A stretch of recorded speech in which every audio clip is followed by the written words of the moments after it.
we'll begin directly with the session, and we'll request the moderators to moderate the session. And keeping in mind that we have been delayed slightly, we'll try to stick to the time, sir. Over to you, sir. Good morning, everybody. So I'm Dr. Peter Richard Kisenge, Executive Director of the Cardiac Institute in Tanzania. I'll be chairing this first session. I'm also a former physician of the former president of Tanzania, Dr. John Pombe Magufuli, who died 3 years ago. So I would like to take this opportunity maybe to introduce my co-chair, if you can also introduce yourself. Hello.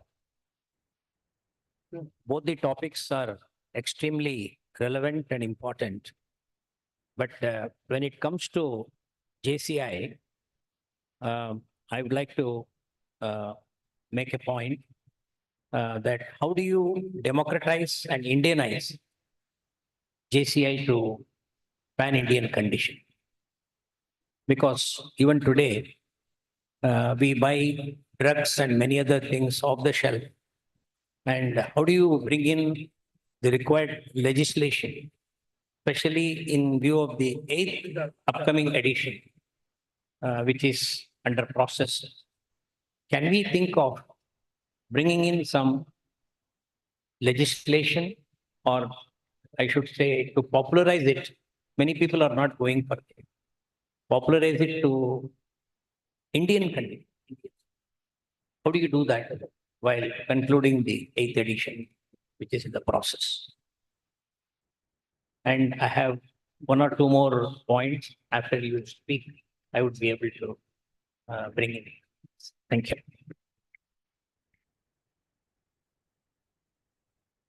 Then we can welcome the first speaker to give a talk. Yes. And then you will reserve your questions after they finish. Thank you.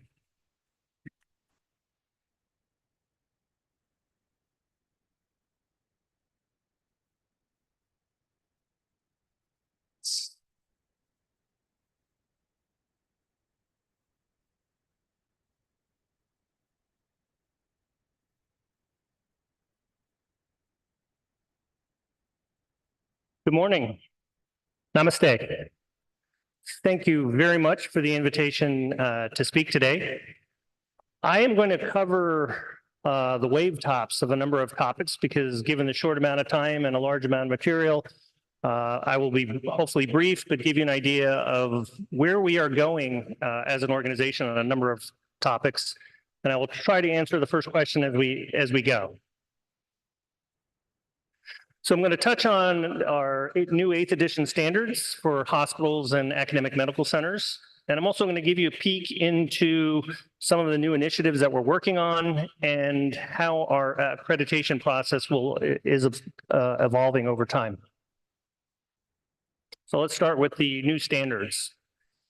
Just as a background, our standards are really divided into 2 categories. Those that are patient-centered, those work on focus on topics such as access to care, patient-centered care, the actual care delivered to patients and how we touch them, whether it's in the operating room or with medications, and also includes things like the International Patient Safety Goals.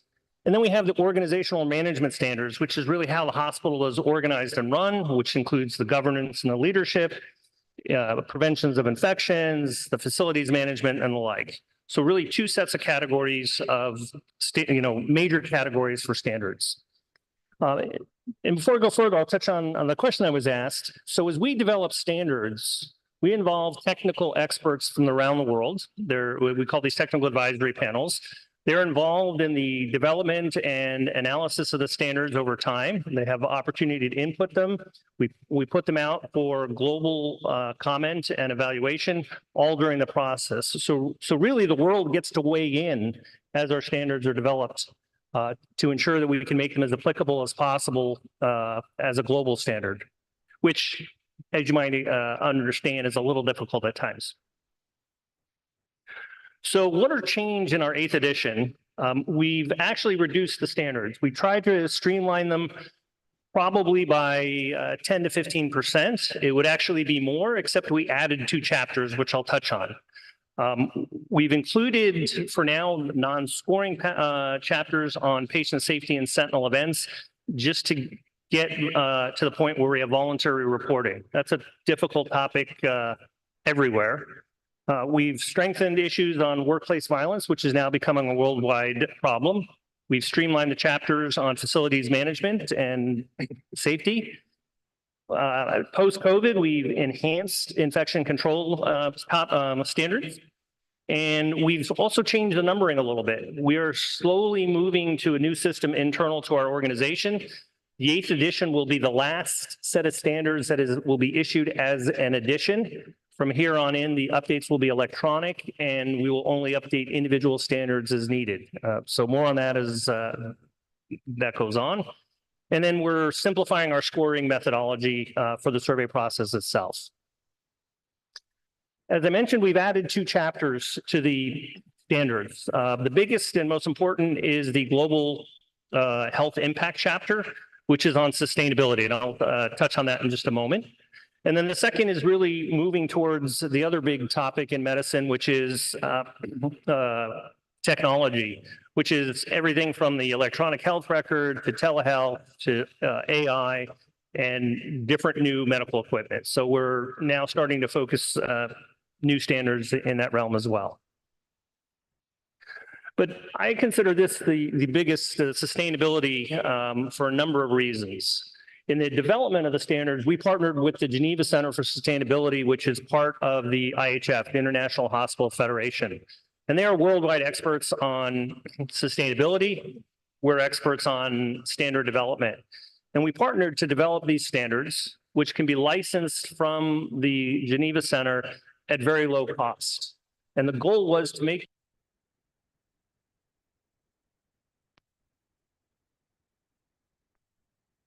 if, for example, if NABH decided to use them, they could license them at very low cost. We make no money on it at all. This is all about preserving the planet and making it a better place. And the goal is to make these standards easily available so organizations don't have to do the work. And these standards have 5 major domains, as you can see here, which is the governance, the employee engagement and empowerment. How does the staff engage in sustainability in the facility? How does the third is use of environmental resources and green operations within the facility itself. This may be solar panels, it may be reduction of energy use elsewhere, water, saving of water, et cetera. Then there's procurement and supply chain and infrastructure and service resilience. Those are the 5 main areas these standards will touch on. And like I said, they're available should organizations decide to license them from the Geneva Center. Okay, that's it on the standards. As I mentioned, some reduction, 2 new chapters focus on sustainability and AI. Let's take a quick look at some of the other things we're working on. First of all, just a reminder of what our vision is at the Joint Commission International, and that's that all people always experience the safest, highest quality, best value healthcare, regardless of the setting of that care. And we do this through standards, evaluating an organization's performance, interactive learning, and innovative solutions to support continuous improvement. So a number of the issues that we're working on, I've talked about the standards, the 8th edition. We recently published new laboratory standards based on the ISO 15189, so we can provide that service as well. We're currently in the midst of piloting performance measures with the goal of serving as an international body for performance measure comparison around the world. And we have a database, and now we're working with various organizations to just start the collection process before we move this into the accreditation process. We have a variety of digital tools that are being developed. The newest is our Digital Learning Center, and that's coming online as we speak. It will be rolled out over the course of the year. Think of this as Netflix for healthcare setting. We will provide education. We will provide all of our materials, webinars, anything that we have developed for educational purposes and references will be online, available to our accredited organizations, included with their accreditation, and unlimited usage. So you can, staff can take advantage of it before surveys, after surveys, ongoing education as well. And we also have our tracers with AMP, which is an electronic platform for data collection and tracers. So you can perform your own tracers within an institution. We have our certification programs, such as our clinical care program. We have updated those standards. They were effective in January 2024. And we will be developing, again, with the Geneva Center, a sustainability certification program. And with that, we'll be able to award different levels of certification based on data on how well an organization has achieved various levels of sustainability, whether it's energy savings, other green initiatives and the like. And we hope to have that out developed within the next year. And then I'm going to talk about how our accreditation program is changing. So I think everyone has seen a slide that looks something like this. This is the typical pattern of an accreditation. What I typically tell people, the safest, and it doesn't matter what accrediting body, the safest time to go to a hospital is about 6 months before they're going to get surveyed for an accreditation, because they've dusted off the policies, they're going around to make sure everything is right before the survey team comes to look. And as a result, you sort of have this yo-yo effect of preparation, survey, awarding of the accreditation, and then you slowly slide back down, and then the cycle repeats itself, whether it's a 1-year accreditation or a 3-year accreditation.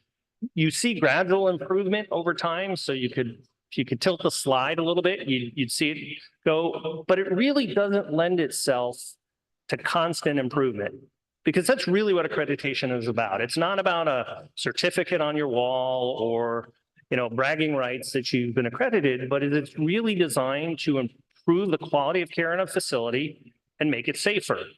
And you don't want that waxing and waning. You want it to look something like this, where the constant upslope of increasing quality and patient safety.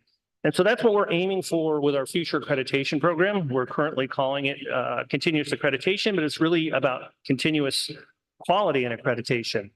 The goal of it is to become an extension of the quality improvement department of the hospitals that we accredit. With the goal being you go through a baseline accreditation, which is sort of in the middle of the slide. And once that occurs, we assign a quality partner to the hospital. And this person will work with the hospital. Right now, it's envisioned as a quarterly meeting with the hospital team, and that can vary with the needs of the hospital. They perhaps meet with the quality improvement team, perhaps meet with the chief medical officer, perhaps meet with the CEO of the hospital because he or she has questions about various aspects. But this person is a constant touch point, providing resources, education, checking in on how things are going, and a part of your quality improvement team. And the goal is to keep it as a constant improvement cycle versus the yo-yo effect we just saw. And the other goal is to lead to more advanced levels of accreditation and ultimately high reliability and zero patient harm. That's everybody's goal. So it's a very different approach to our current accreditation process, and has a few ingredients that occur in it. One is the digital tools that will be used for self-assessment. We aim to make the survey process after the initial survey shorter and less onerous because we're present in the institution as a partner. So we may have you do self-assessments that we'll review with our coaching teams. We'll provide other methodology to look at data. But the goal is, the analogy is board certification that for physicians as a, you know, in the United States, once you achieve your certification, maintenance of certification is a very different process. You don't necessarily keep retesting, instead you keep learning. And that's the goal of this program as well. We'll have ongoing talks and information tailored to the organization. This is not a one size fits all. This is much more, what is the needs of the organization at the time that we're working with them. And then, of course, we have our digital learning center and our standards will maintain and ensure that you are maintaining compliance as part of this process. So just to highlight the two differences on the current, accreditation program, it's episodic engagements, right? We come to an initial survey, 3 years later, we come back. There's very little context in between unless there's very specific questions for our standards team. The focus is on survey readiness, not quality. And if I was going to say the biggest shift of this is I want to shift the focus from just reaccreditation to really improving the quality of care delivered in a facility. And that will take us from a relationship where it's very transactional to continuous, ongoing, interactive, using a variety of methodologies, resources, but we become a partner instead of coming in and out. So just to summarize, the 8th edition standards will be published in July of 2024. They'll become effective in January 2025. I've highlighted, a couple of the key initiatives: reductions in standards, changes in scoring, sustainability standards in a chapter on technology to include information technology, AI, and the like. So those are new standards. We are evolving our program to a continuous process. We are starting the pilots this summer with various institutions for different elements of it, with the goal of rolling it out in select organizations in 2025. And of course, our standards will continue to evolve to meet the needs of different countries and organizations. And we're always willing to work with a country at a country level by working with ministries of health and the like, but we need access in order to do that. So with that, I will stop and turn it over to the next speaker. Thank you. Thank you very much for excellent presentation. Now we'll move to the second speaker, who will also talk, and then you can reserve your question. Welcome.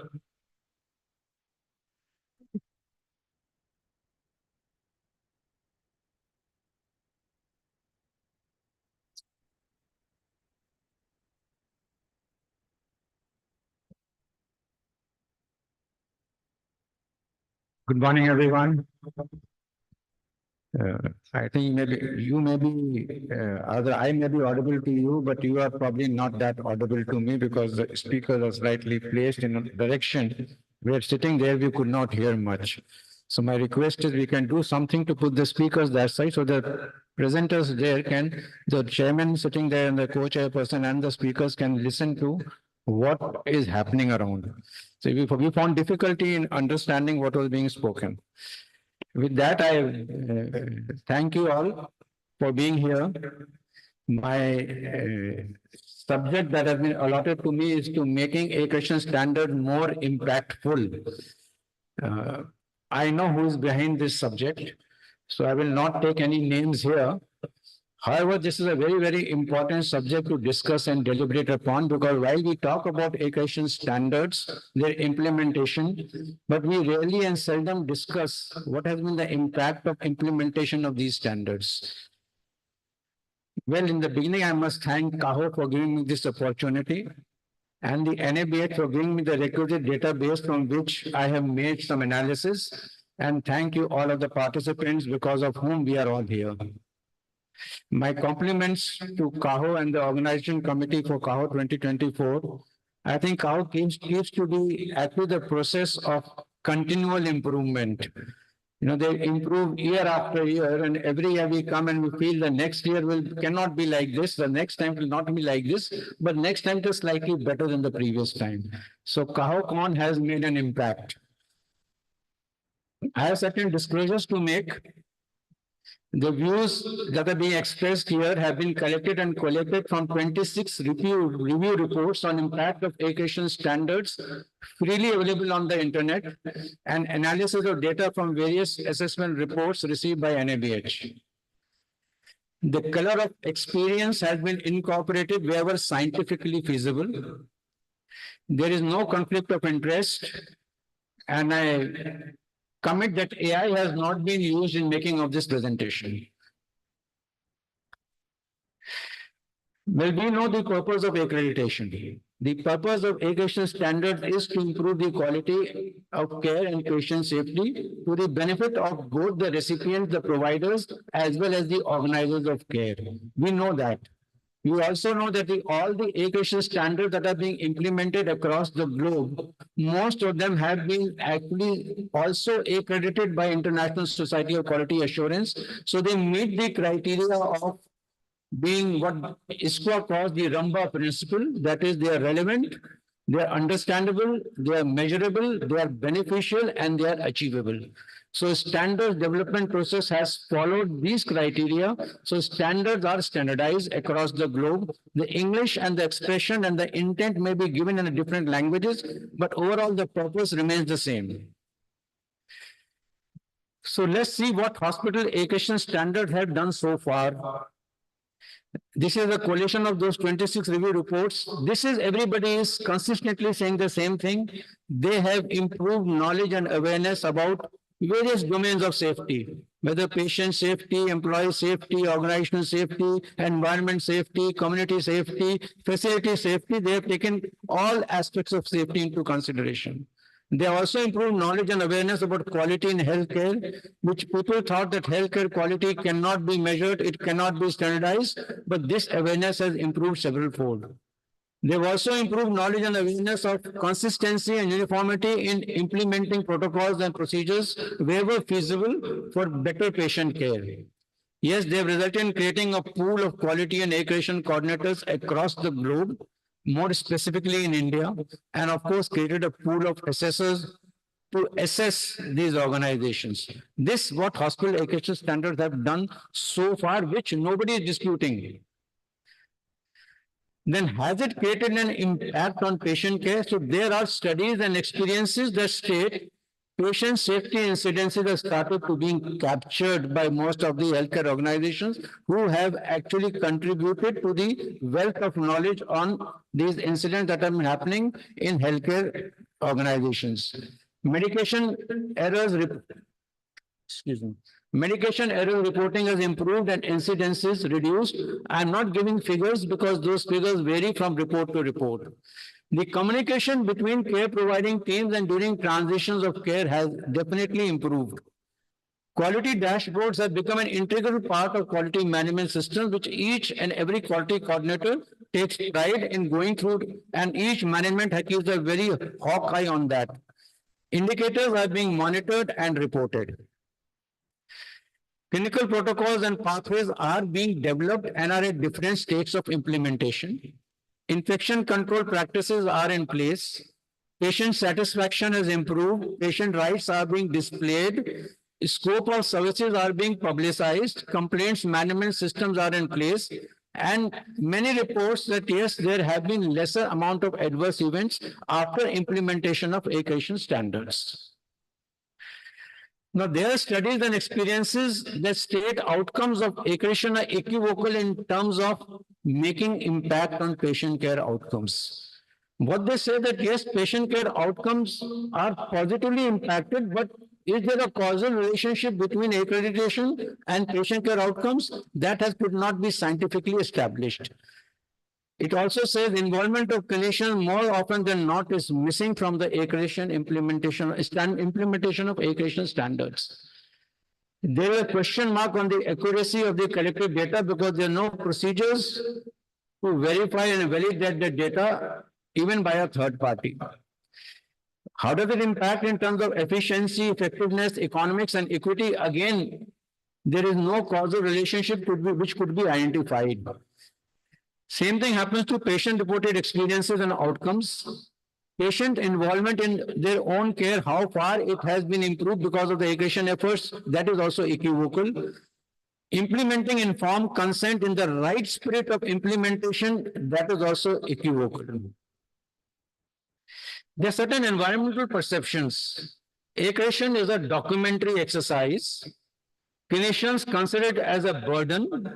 The clinical staff feels it is a waste of time and efforts, does not yield tangible benefits in terms of outcomes, is required for administrative and financial reasons, is a competitive requirement. If my neighbor has it, I too must have it, or it is for fostering medical tourism.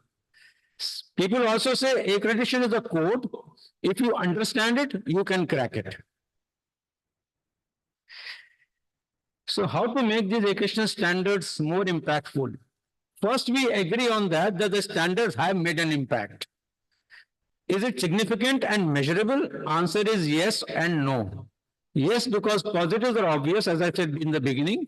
No, because correlation between patient care outcomes and accreditation are yet not found to be statistically significant and directly proportional to the accreditation efforts. So what is the way forward? The way forward is the responsibility of making accreditation standards impactful. It rests with the healthcare organization. Intent has to be positive, purposeful, performance-based, people and patient-centric. Implementation of standards should focus on improving patient safety and quality and not on getting the certificate of accreditation. You have to exhibit faith in the standards and implement with sincerity across the healthcare organization. The don'ts: do not consider accreditation as a document exercise only. Remove this perception from your mind. Then you'll be able to understand the impact. Do not indulge in face lifting activities just before and at the time of assessment. Implement standards only for getting the certificate. Don't do that. And do not become complacent once you have got it, because it's a continual process. Do not take things for granted. Things can change very fast. And do not shy away from introspection or self-performance.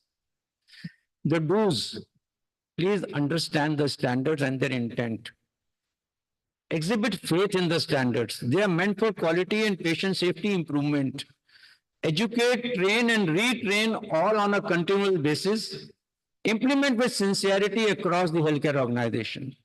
Align all your solutions to the standards and the objective elements or the measurable elements. Address concerns and objections and concerns of those clinicians who don't want to get involved. Please address them immediately. Engage and involve clinicians in the process. Engage patients and ensure their participation in their own care and also in hospital-wide safety programs. Collect data accurately and verify and validate the same. Practice perfect practice. We sometimes practice imperfect practices. The rate of learning should be greater than the rate of change. Otherwise, you'll be found stuck in areas which have already gone far ahead and no longer under your control. Strive for excellence with available resources. Play music with the instruments that are available to you. Act responsibly. And responsibly means that you have the ability, please respond timely to all patient care and quality-oriented activities. And measure impacts accurately. You know what are the measures. I'm not going to go through these measures, but these are the measures which you can take to measure the impact of the accreditation standards, but measure it correctly and accurately. You know, the staple diet of India for long has been rice. So I put it in short form. The staple diet for accreditation is also rice. R stands for record, because if you don't record, you cannot make any changes. Record everything. Implement in practice the accreditation standards, not in paper. Correct wherever you find deviations from the standards and evaluate yourself consistently. If you do that, the accreditation standards will be impactful. I'll share some stories with you, which are true stories. 13-year-old son of a widowed mother traveling in a three-wheeler. The three-wheeler meets with an accident with another three-wheeler loaded with gas cylinders. The mother thrown out safely with minimal injuries, but the son gets trapped, sustains multiple injuries with severe burns. Now the mother is going from one hospital, they're all teaching hospitals. One hospital to another hospital. Somebody says, I don't have neurosurgeon. Somebody says, I do not have orthopedics. Somebody says, I don't have a burn center. But no care has been given, only referrals. The child admitted in the 5th hospital and he succumbed to the injuries and the burns. Another story, 45-year-old belonging to low socioeconomic status, got stroke in Uttarakhand, taken to government hospital, referred through separate hospitals to Delhi. So he's traveling from Uttarakhand to Delhi. The emergency medical officer of a prestigious institution at Delhi saw the patient. Remember, it's an accredited organization in the ambulance and stated that the patient now needs only OPD care. Damage has been done. Advised to bring the patient to the OPD on the next OPD date. Before the date arrived, the patient succumbed. So we are not looking for this impact. I'm sure you all agree with me. This is not the impact what we are looking at. But there's another success story. And the success story is of this city, the city of joy. 300-bedded SCO has had no incidents of falls in the last 3 years. They had one case of fall in January and one case of fall in March. The CO asked for immediate root cause analysis on the falls, took corrective measures to curb the wrong practices because before this incident becomes out of proportion and out of control. This is what is impact. One patient safety incident is good enough, even if it has caused no harm, is good enough to take corrective measures that will make you feel the impact of these standards. We don't have to say it out of 1,000 footfalls, 1,000 admissions, we had only one fall. That one fall is important to that one person.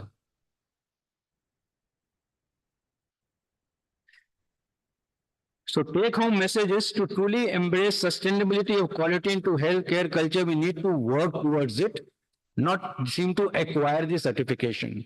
We need to include it in the education and training of healthcare professionals at all levels.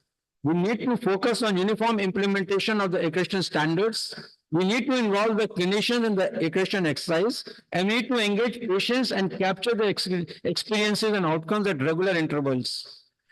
We need to look at accreditation standards not as an exercise to get a certificate, but as a tool for further improvement. We need to design sustainable systems and effectively work towards sustaining them. This will need commitment and passion with an intent to improve. Performance should be with passion and pleasure and not with under pressure of accreditation standards. It is everybody's business and not somebody else has got to do it. These are my final words. The ambition of the greatest man of our older generations had been to wipe every tear from every eye. That may be beyond us. But as long as there are tears, there is suffering, there is disease and disability. So long our jaws will never be over. And so we have to labor, to work hard, to give reality to our dreams. The dream of every healthcare professional is to remain relevant and effective in a dynamic environment. Effective healthcare professionals are those who implement accreditation standards, patient safety and quality improvement strategies as a means of sustaining healthcare. Sustainability in healthcare should not be the goal of every healthcare professional. Individuals cannot do it, but as a team, we can and we must do it, not for ourselves, but for our future generations. Only then will the debate on accreditation standards being impactful will rest. Thank you and Jai Hind. Very much, Dr. Kapoor, for excellent presentation.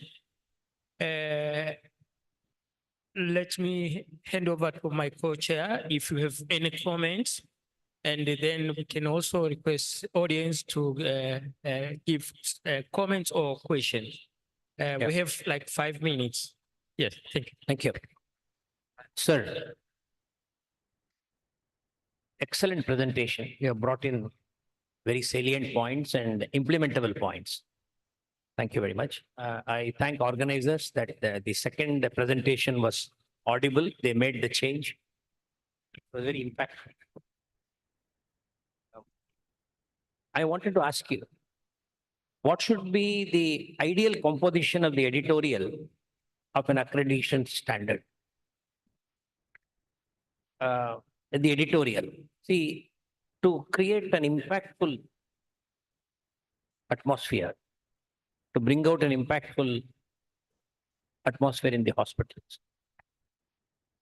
Editorial. We should, what changes we should bring in the accreditation standards. One more thing.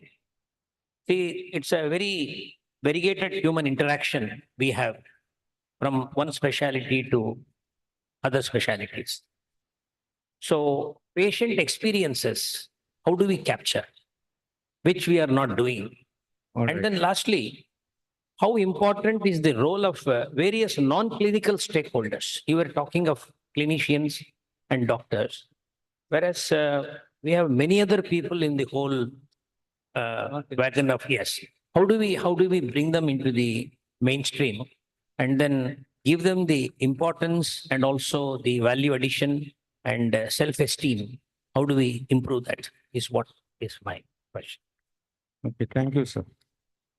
See, am I audible? There is no one mantra, because as I think you also said, that everyone has to decide its own practices in his own hospital or her own hospital, how you can meet the particular requirement of that objective element and how you can have those standards become more impactful.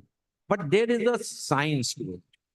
And the science is, the first step is to understand the standards very clearly. What is the intent of the standard? And to do that, you must have a team. And that team, what we call the quality coordinating team or the accreditation team or accreditation coordinating team, that team must have representations from all disciplines who should be trained in the standard and make them to understand the intent of each and every standard. Once the team gets going, the team will be responsible for training the rest of the hospital on these standards. But you cannot tell each department what you're supposed to do. You have to tell them the intent of that standard and let the department see how they can meet the intent of the standard. What is happening is that there is a disconnect between the quality management team and all other departments, because everybody feels this is the responsibility of the quality coordinating team. We have to get this out of our mindset. As I said, it is everybody's responsibility. The quality management team is only required for coordination and support and clearing any confusions or any ambiguities related to the standards and the objective elements or the intent. So that is the first step. The second step is that change cannot be brought about by simply forcing from top. Support from top is required, but change process has to begin from below. So we have to understand what are the obstacles, what are the resisting factors that are impeding the implementation of change. Once you understand that, it becomes very easy to implement change. But once you thrust upon somebody, they will not do it. So I said it should be done with passion and pleasure, not under pressure. So that is the second thing. Can I say one more thing? Or I'll come back again. Patient experiences. Capturing of patient experience. I think CAHO is coming out on a document on patient experiences. But capturing of patient experience is nothing but capturing his journey in the hospital from the time he comes in and from the time he goes out. What experiences he faced in terms of the care provided and in terms of the cure that happened to him, what was his anticipation and what he got. So that is from the point of entry to the point of exit, what all services he has faced those services and how he has been affected by those services. Last question was on non-clinical staff. The non-clinical staff is equally important because let's say who are the non-clinical staff in the organization? Non-clinical staff are those who provide all other services except clinical care. That means your CSSD staff, your linen and laundry staff, your dietary staff, your support services staff, all these staff. Now, these staff are equally important for implementation of these standards. Without their support, the patient care is not complete. The patient care is incomplete. So they have to be an integral part. They are also accountable and they should also take pleasure. And I'll give a very simple example. I think Dr. Rana is sitting somewhere here in the audience. He will bear with me. Yeah, there you are. You know, when you ask a housekeeping staff during assessment that your role in preventing infections to the patients is more important than the role of the surgeon, he becomes the doctor of sanitary ware. And that's how you involve them and that's how you get him into the process. And he will He now committed, he will do his job with pleasure. So that is how I think we need to involve. Thank you. Well said. Thank you very much. I think you have answered all the points I raised, and thank you very much. To you, sir, don't you feel that for the JCI 8th edition, which is under release, can I ask the stalwarts sitting in the audience that under the aegis of CAHO or AHPI, can we have a acceptable, nationally competent, experienced people to work along with JCI and NABH to bring in some of the required standards and additions so that it will be holistic and it will be more impactful for implementing in all the hospitals. I think Dr. Gyani or Tupil and others can think of it, and Dr. Vijay Agarwal. A team from CAHO and AHPI can be formed, which should be recognized by the union government and the state governments, so that it will assist and support, act as a catalyst in bringing in the required standards and improvement in the whole quality and safety care. I think with that thought, we'll try and, yeah. Okay, so Dr. Joel. Yeah. So if I understand the question correctly, it's combining forces. So it's interesting you say that because I've had conversations along those lines of how do you partner an international with a national accreditor? Because it's not a competition. There are some differences. I would say there's some baseline standards and some elevated standards. It's not a competition. How do you make it complementary, which is to your point. And I do agree that it requires the work of multiple organizations because, some of the standards are the same, right? Most standards for most organizations are more similar than they are different.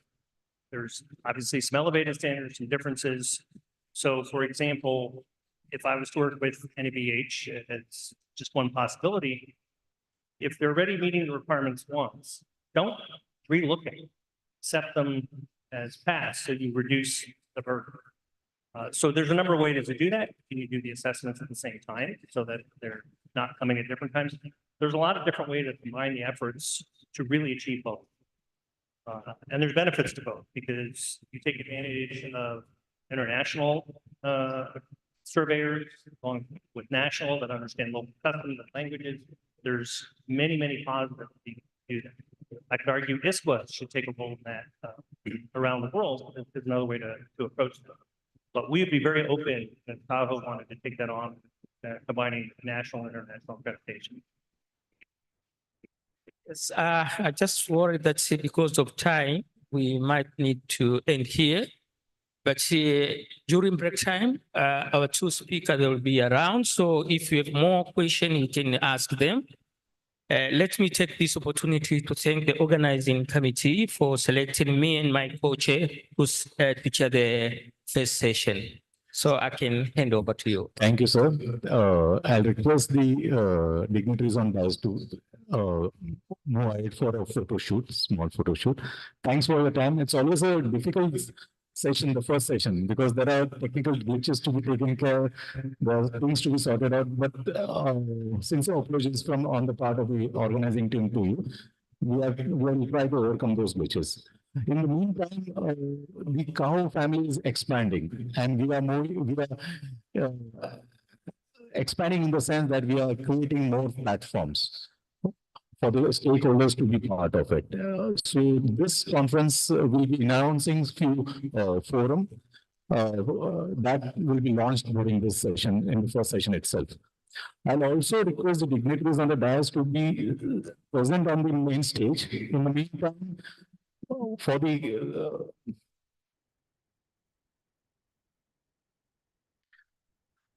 launch of aush forum, I'll request Dr. Pawan Kapoor sir, Govin Ari sir, all the dignitaries, moderators to please be on the stage, sir, for the next event, sir. Dr. Joyce, sir, please come on the stage, sir. For the event of Ayush, for the event of the launch of Ayush Forum, I'll request Dr. Vijay Agarwal and Dr. Lalu Joseph to join us on the dais, along with the dignitaries on the dais already there. Also, the chair of the forum, Dr. Rajiv Vasudevan, the co-chair, Dr. Shweta Suvarna, and Dr. Tom Ung Lung to join us on the dais. Ms. Gayatri Sandeep, please join us. She will be the mentor from the CAHO side for this particular forum.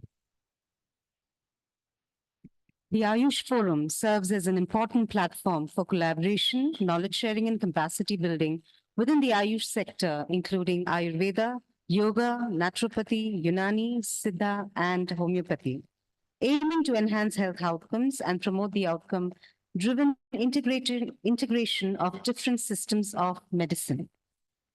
Ladies and gentlemen, what you're going to witness here is the launch of the Ayush Forum.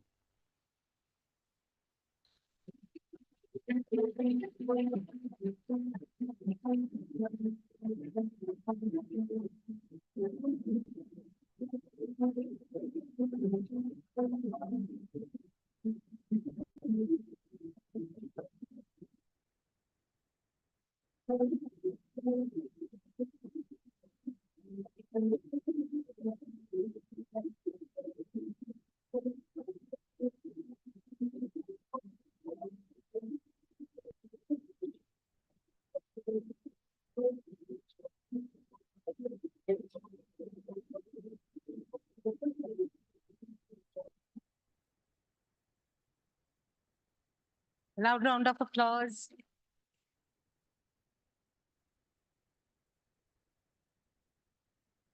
Thank you. I request the other dignitaries to be still on the dais. We'll be calling upon the next forum, Nurses Forum for Patient Safety.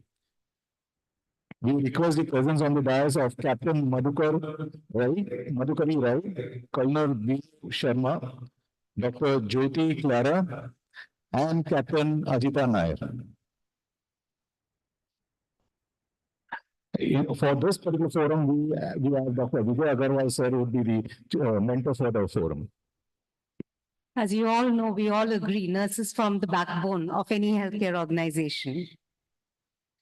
This forum helps them to be more empowered and upskill them and make them future ready for the great transformation which is already happening in the healthcare domains. Ladies and gentlemen, Nurses Forum for Patient Safety.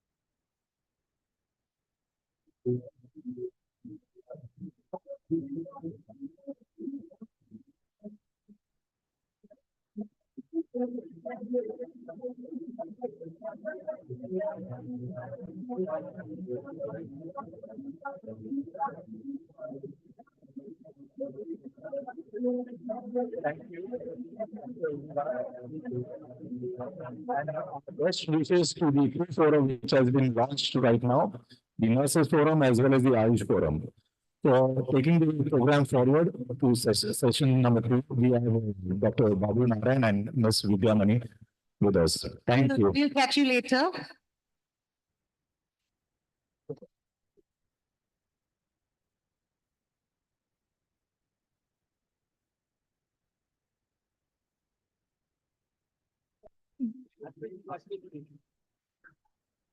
Good morning, CAHOCON, Kolkata.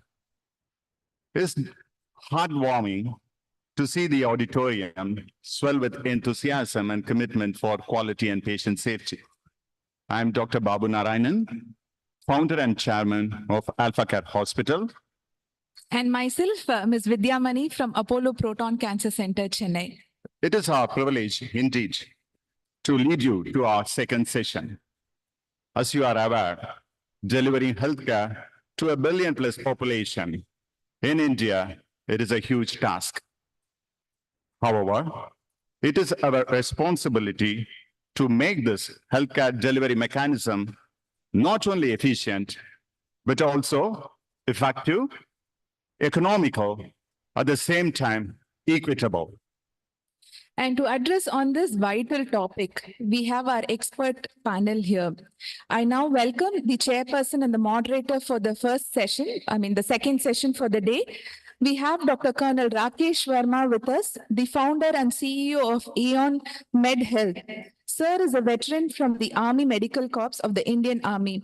He's an established healthcare quality and management specialist and has been the principal assessor with NABH for over a decade now. I request Colonel Rakesh Verma to grace the dais. Colonel Rakesh Verma, a big round of applause, audience, please. I hope you're all there. Kolkata. Yeah. The city of joy, right? Along with him, I request Mr. Samir Mehta, Vice Chairman, Dr. Mehta's Hospitals, Chennai. He's also the Chief Investment Director of the Atlas Family Office. I welcome both of them to chair the session for the day.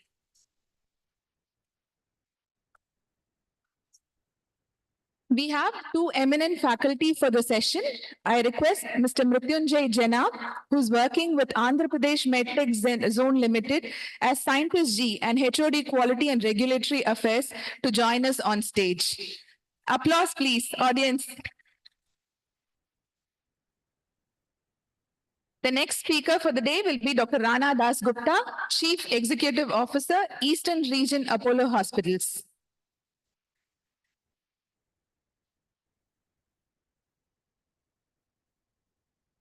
With no further ado, we'll begin with the session.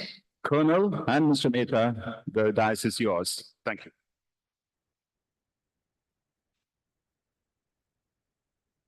Morning, everyone. Such silence. Come on, we need a little bit of enthusiasm. Dr. Venkatesh and Dr. Gyani are fully awake. Come on, we need a little bit of noise. Morning. That's like I've had my half a cup of coffee. I thought this place was rocking with energy. Morning. See, the speakers in the last round kept saying they couldn't hear themselves. Here we can't hear you. It is clearly not the acoustics anymore. But I think, guys, the reason we are waking you up and stimulating is we've actually got a great panel. We're going to hear two different points of view, how the folks in AP have effectively scaled one of the premier incubators in the country in a very, very short period of time. And I think that's something that's a potential lesson for all of us across the country. We've seen clearly the opportunity that with so many of our medical devices being and various devices in our hospitals made outside India, what's the opportunity to kind of like bring it in and make it in-house so that even the service provision and the quality standard is up to a par which is global and international. If our healthcare providers like you can deliver world-class performance, why can't our equipment manufacturers that are local? So I think that's the opportunity we see, but also around areas like digital health and AI and many of the other newer emerging fields that I think that's something we would love to hear. So good morning, everyone. So we have Mr. Jena, who will be talking about the subject. I think we go straight to him before we have our questions. Mr. Jena.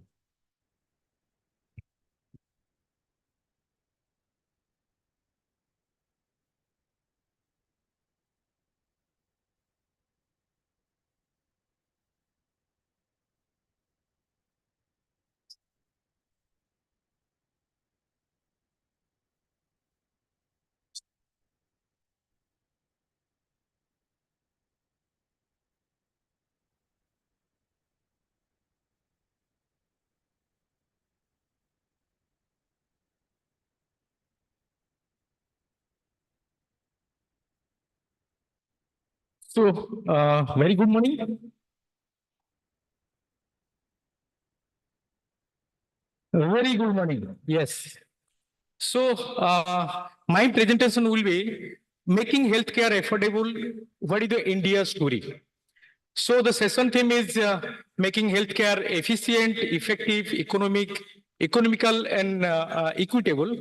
But how the medical device, the equipment, how India is now started manufacturing, how far we have to go, so that I will be talking about. So I'd like to thank CAHO for making AMTZ part of this journey. So these some of the facts that everybody knows how India is growing in medical device and what is the demand in India.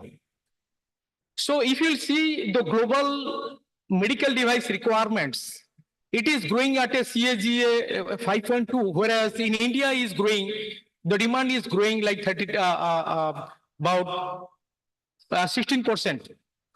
And it is expected to reach 50 billion USD in coming 4 to 5 years.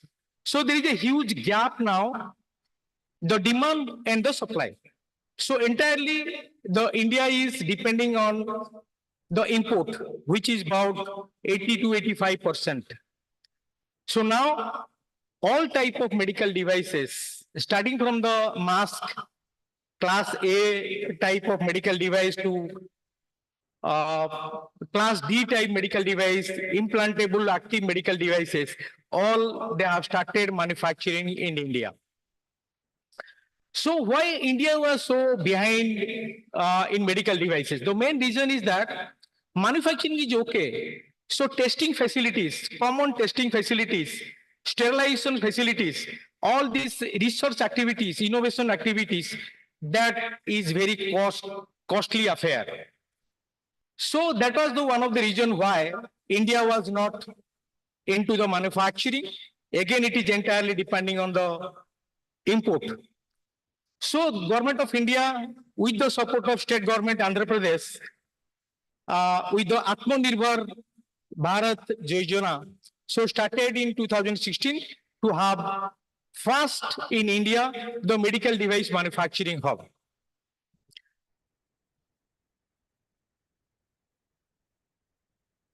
So some of those slides I will skip. So these slides, the PPT will be maybe circulated to you later.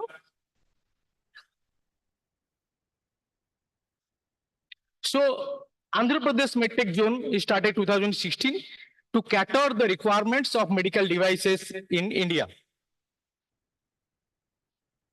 So as I mentioned you, so about now it is about 140 plus manufacturers, starting from the mass manufacturing to the MRI, CT scan, oxygen concentrator, ventilators, all activities, manufacturing activities are being performed over there. And the main support is that research activities. Under the Niti Aayog, there is a Kalam Institute of Health Technology supported by Niti Aayog. All type of innovations, research activities, they are being performed.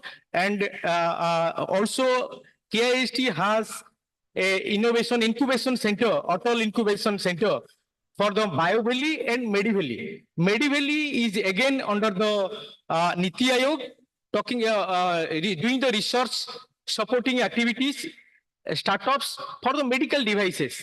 Whereas BioValley, that is a setup funded by the BIRAC, and that is related to the biomedical related and life science.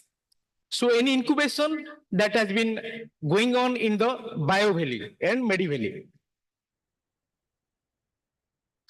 So one place that is AMTZ that is provided all type of facilities. Once the manufacturer or the new incubator or the startups, they entered into AMTZ, starting from the any research activities to selling of your product, exporting the product, that also supported. It is a complete ecosystem of medical device.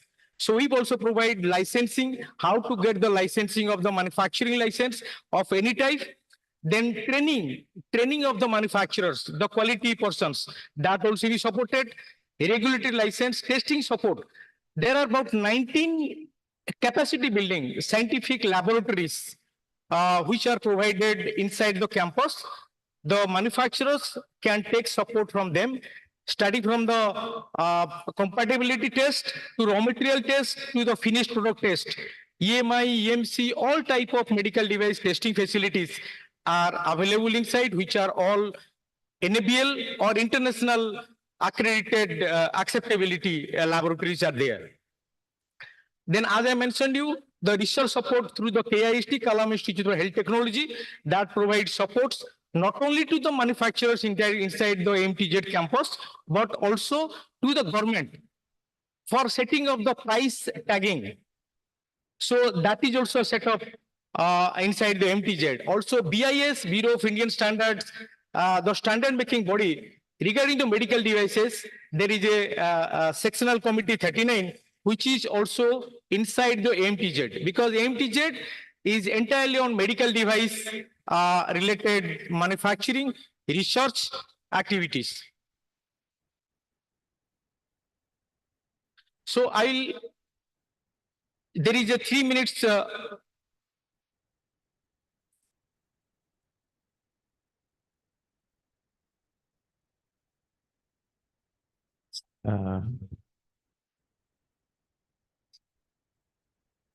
the disco is a bit later tonight, but it looks like we're getting you ready for it.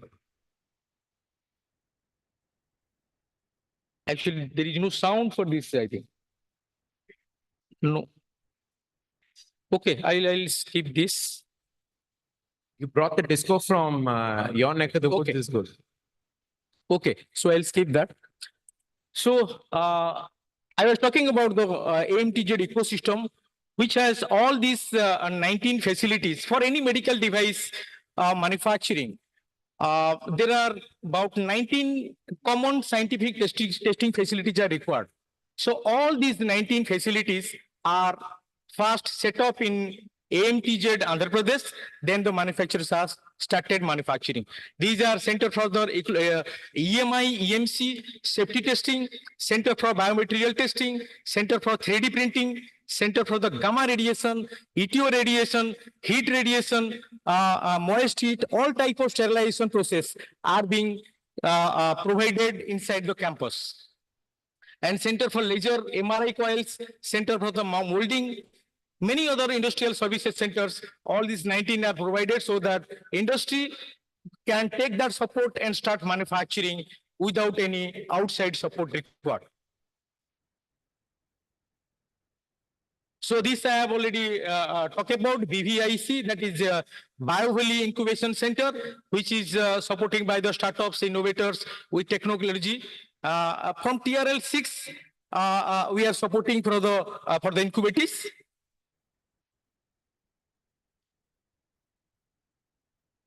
So this is also Niti Aayog, that is MediValley, as I mentioned you, supported by the Niti Aayog. And all these medical device incubators, they are being incubated over there. And starting from the scratch to the pilot lot manufacturing. Also, if they want to start their manufacturing unit in the commercial, also that is supported by the AMTZ. These are the supporting system. I mean to say the common facilities, laboratories, scientific laboratories being provided. Then Kalam Institute of Health Technology, where the research activities taken place, and it is supported by the Department of Biotechnology, DBT. And I'm happy to announce here that the WHO Collaboration Center, the first WHO Collaboration Center in the world is set up in AMTZ. On the health innovation, any health innovation research activities in healthcare system that will be supported rest of the world from India, and that is from AMTZ.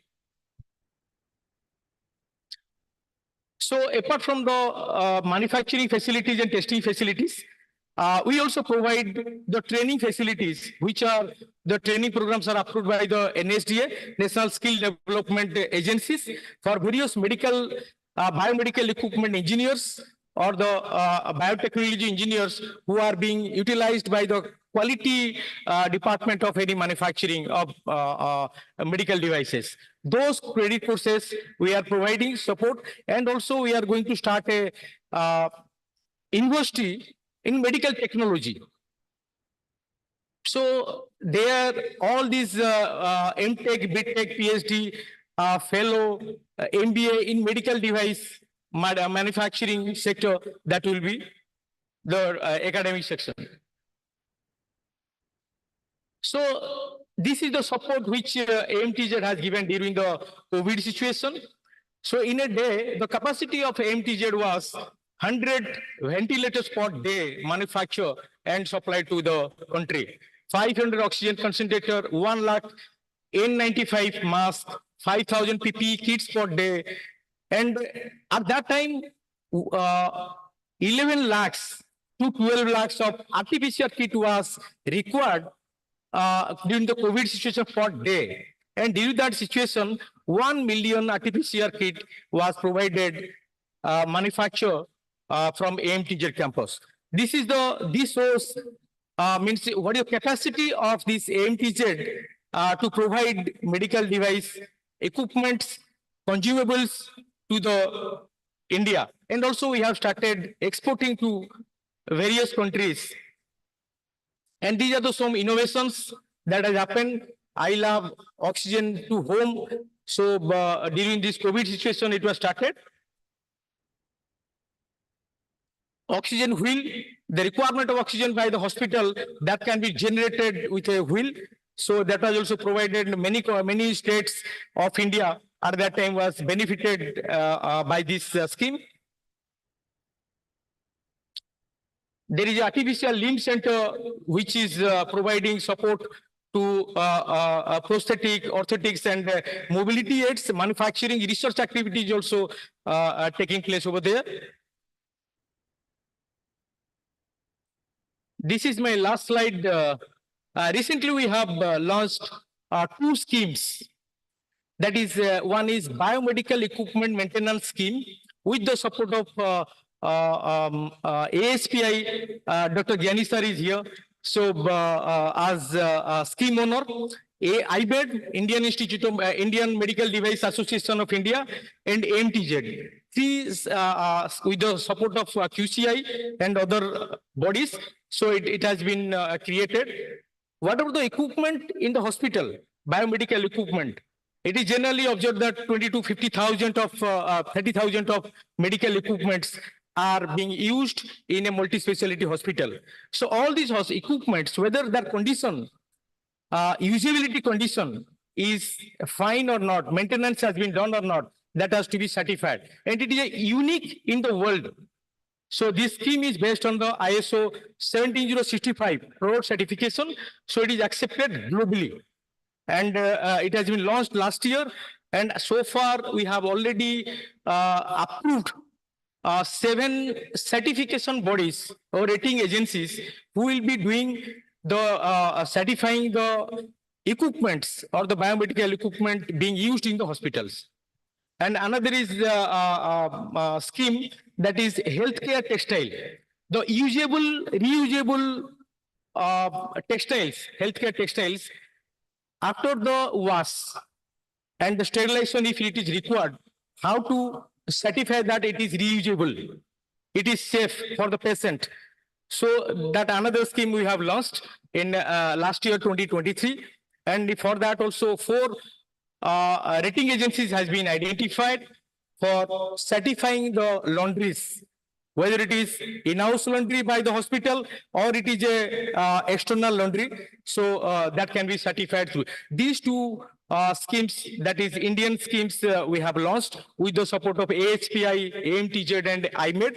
And I am thankful to CAHO that CAHO has supported us for popularizing this scheme, for organizing awareness programs in past, and also in future we will be working together to propagate this scheme, which can be benefited by the patient and the hospitals.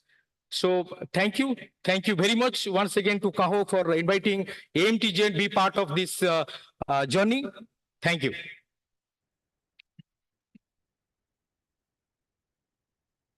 So, Mr. Zena, thank you very much. I think you highlighted the role that AMTZ plays and also the groundbreaking innovations that you have done. In the interest of time, we have been advised not to take questions. So, though I have one question to Mr. Jena. Many of us are, intrigued with how to handle the device-related adverse events. There is a material vigilance program of India, which is supposed to be meant for this purpose. So, can you highlight that a bit? So, as I mentioned, AMTZ is a complete ecosystem. Many governmental, departmental activities are being performed in the AMTZ campus, like BIS, like CDSU, one office they have extended in AMTZ campus. This material vigilance, this policy was developed by Dr. Sharma, who is our MD. He was earlier in the Ministry of Health and Family Welfare, and later he shifted to NHSRC. So that we have a committee office in AMTZ campus that take care of that. So detail, I don't have that detail at present. Okay. Thank you, Mr. Jena. I think without wasting any more time, we'll go to Dr. Rana. We're going to hear about the culture of excellence. So, sir, take it away, please. I'd like to, good morning to all the dignitaries on the stage, off the stage. And I don't have any slides to show. I will talk from my experience of 42 years that I have been working in healthcare industry. And what is, excellence all about? We quite often hear about service excellence. We have general managers, service excellence in various hospitals. And there's a lot spoken about, excellence. But to start off with, I think excellence is all about a culture. And each and every staff of the organization helps to bring about that culture in the organization. So if you need to have excellence in any organization, I think you need to develop a culture, an environment which will actually bring about that excellence. No individual can bring excellence, overnight. Now, I think it all starts about recruitment. How do you respect a person who is coming to train in your organization? How do you respect the person who's coming to give an interview in your organization? Many a times you find that people come for an interview, give a particular time, and then the person is made to wait hours and hours before you call him for the interview or call her for the interview. And then, they go back and maybe, it's lunchtime is over and we don't even offer lunch to them. And they go back to their organizations and say that, this place is not the place to work for. They don't know how to care for people.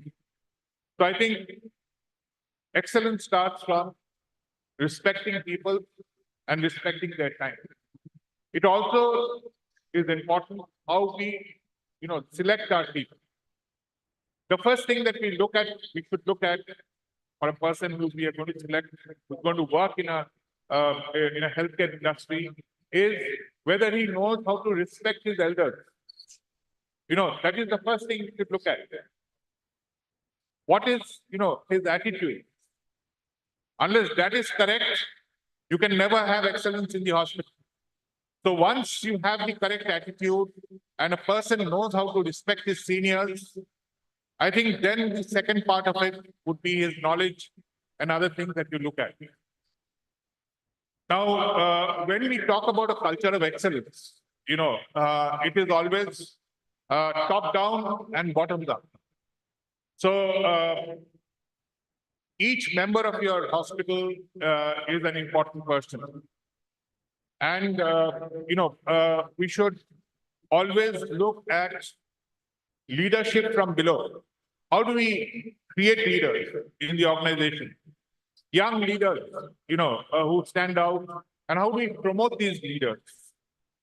And also, I think for a culture of excellence to come in, training plays a very, very vital part. Many of our, hospitals, they don't put so much of focus on training, upskilling, training, and, how do you look at the career path of each individual who's working in your hospital?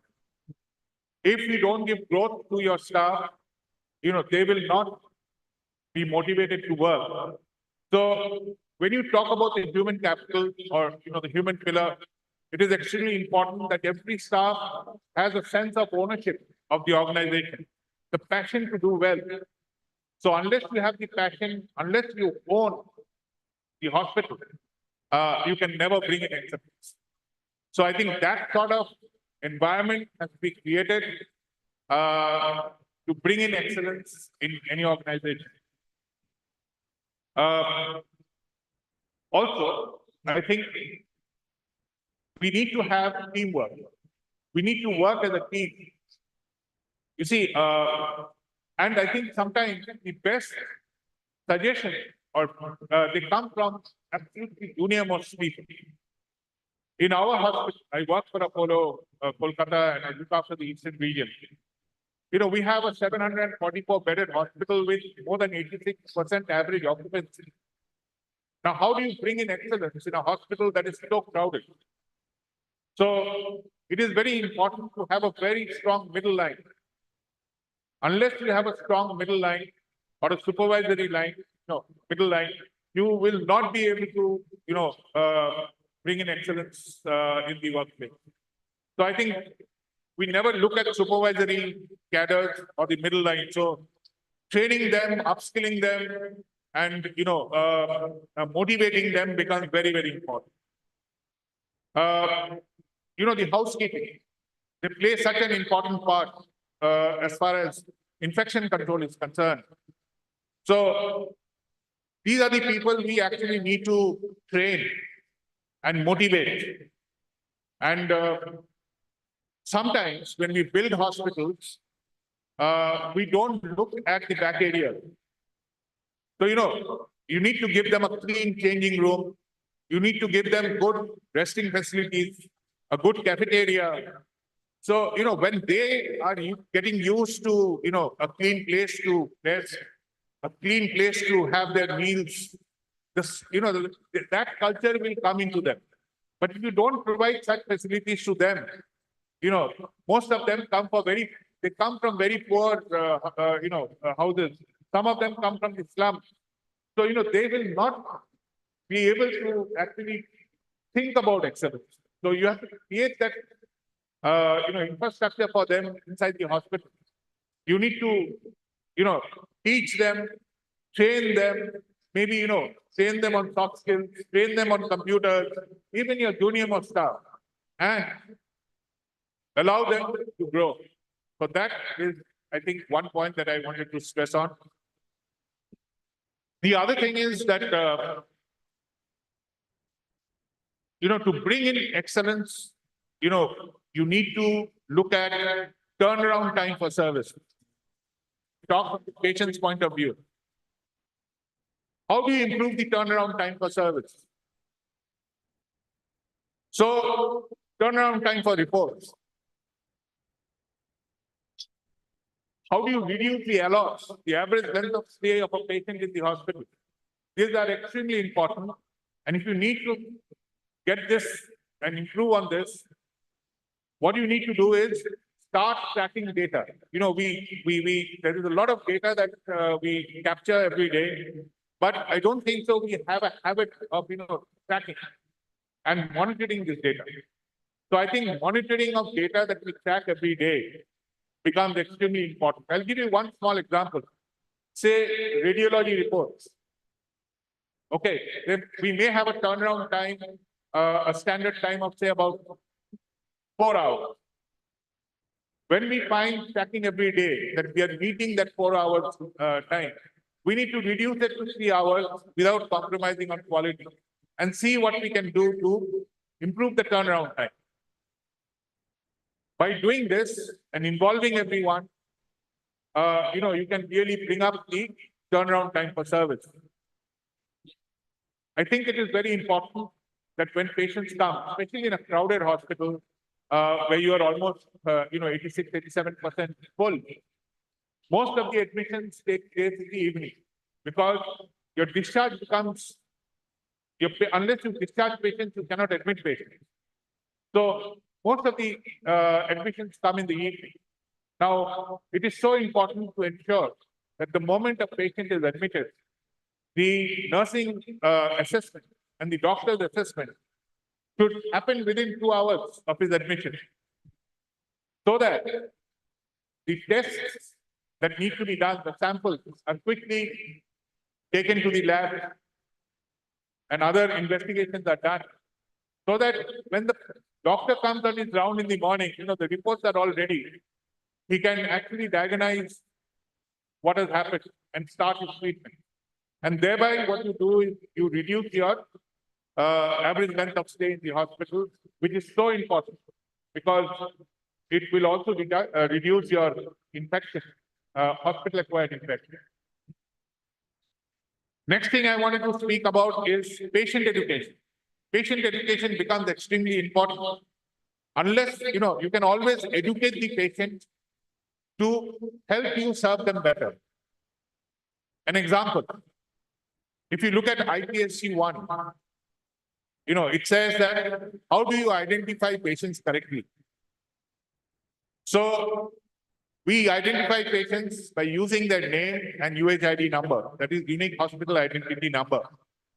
Now there is a wristband that we put the moment a patient is admitted. And the nurses or any caregiver who is coming into the room is supposed to actually check the name and the UHID number before giving medicine, before any procedure or any type of service that is given to a patient.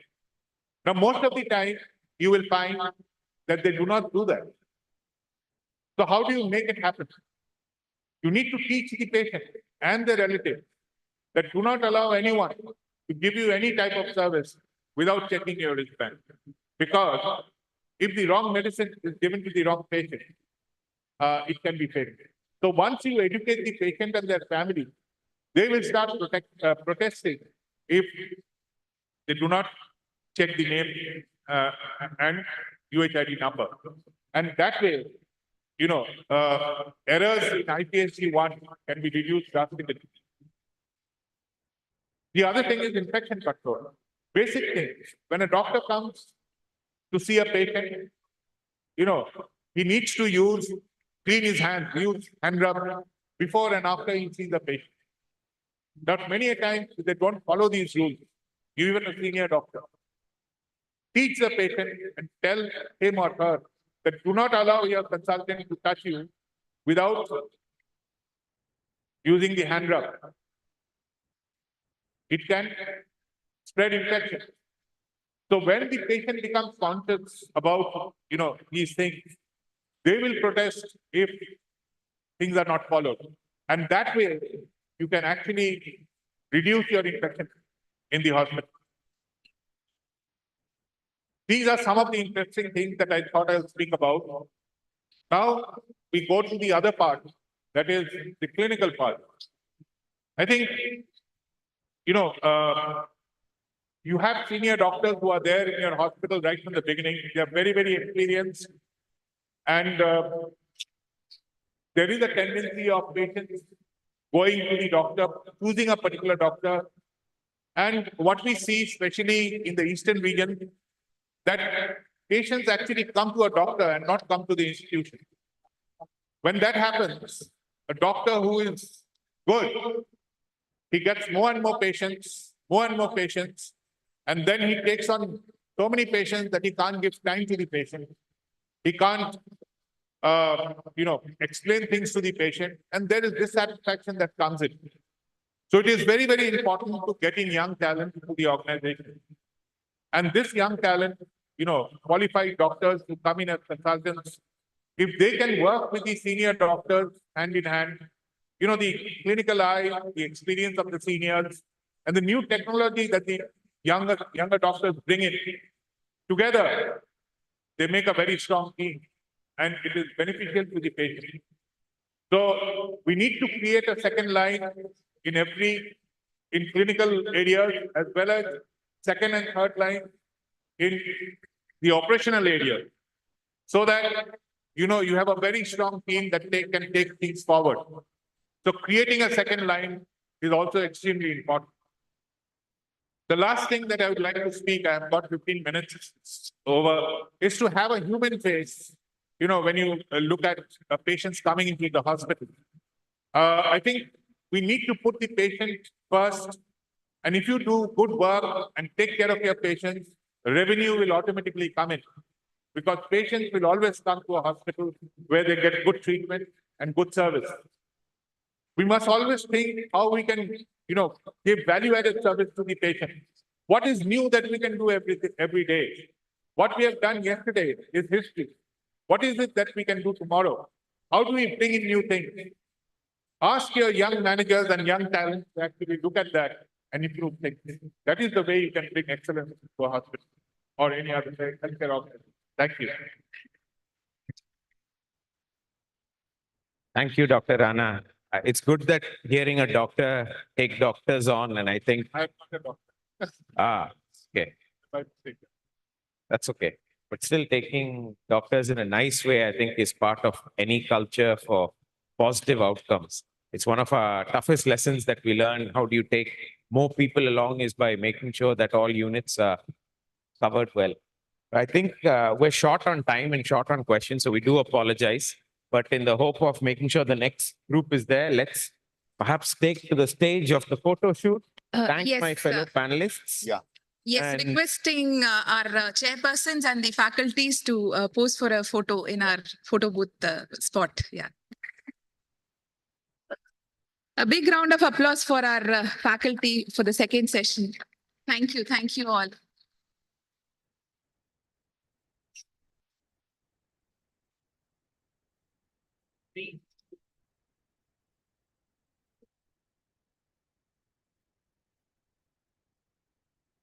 So now we move on to launch of the third forum. And for the launch of this clinical dietetics forum, can we have the pleasure of having Dr. Vijay Agarwal, Dr. Lalu Joseph, Dr. Giridhar Gnani on the dais, please. We also request the faculty and the chairperson of the second session to stay on with the us. Colonel Rakesh Verma, sir. The faculties from the previous session, Mr. Samir Mehta. If you could stay back for the launch of our clinical dietetics forum. Kindly join us on stage, please.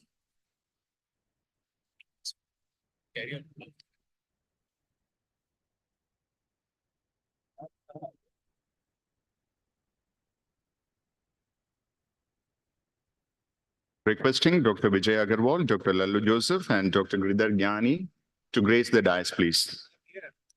Hello, sir. Yes, sir.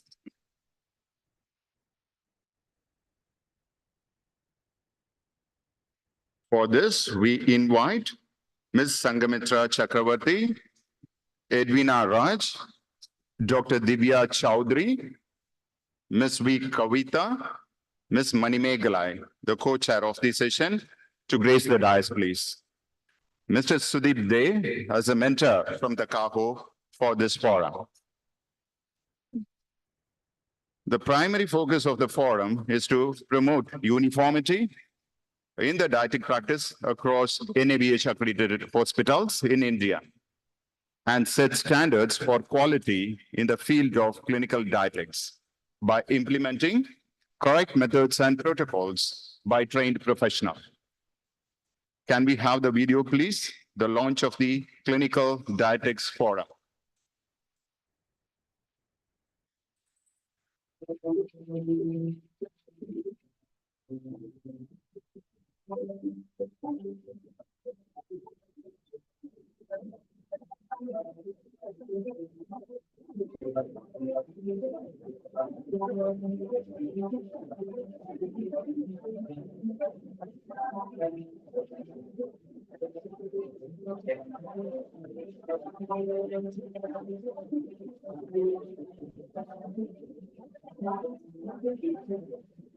Thank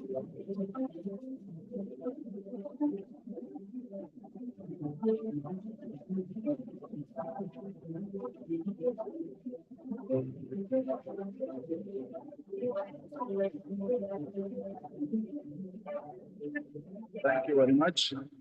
Thank you. Followed by the Clinical Dietetics Forum launch, we have the Global Rehabilitation Services Quality Forum launch. I request Dr. Saril V.S., the chair, Dr. Salomon Chandrasekharan, the co-chair, Dr. Komal Agarwal, Dr. Veena Nambiar, Dr. Sanjeev, Dr. Suparna to join us on stage. We also request Mrs. Rama Rajasekharan, our mentor from the CAHO, to join us onto the stage. I request the video to be played on the Global Rehabilitation Quality Forum.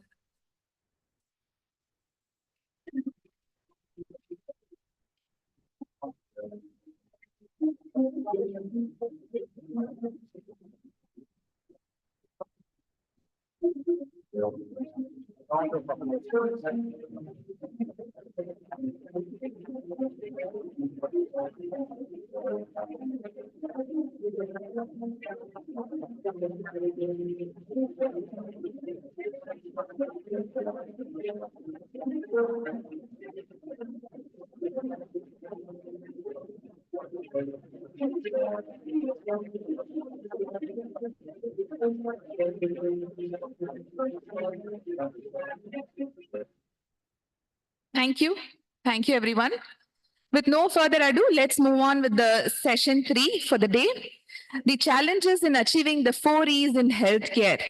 Making healthcare more efficient, effective, economical, and equitable definitely involves a multifaceted approach. For this, we have expert faculties and chairpersons joining us today.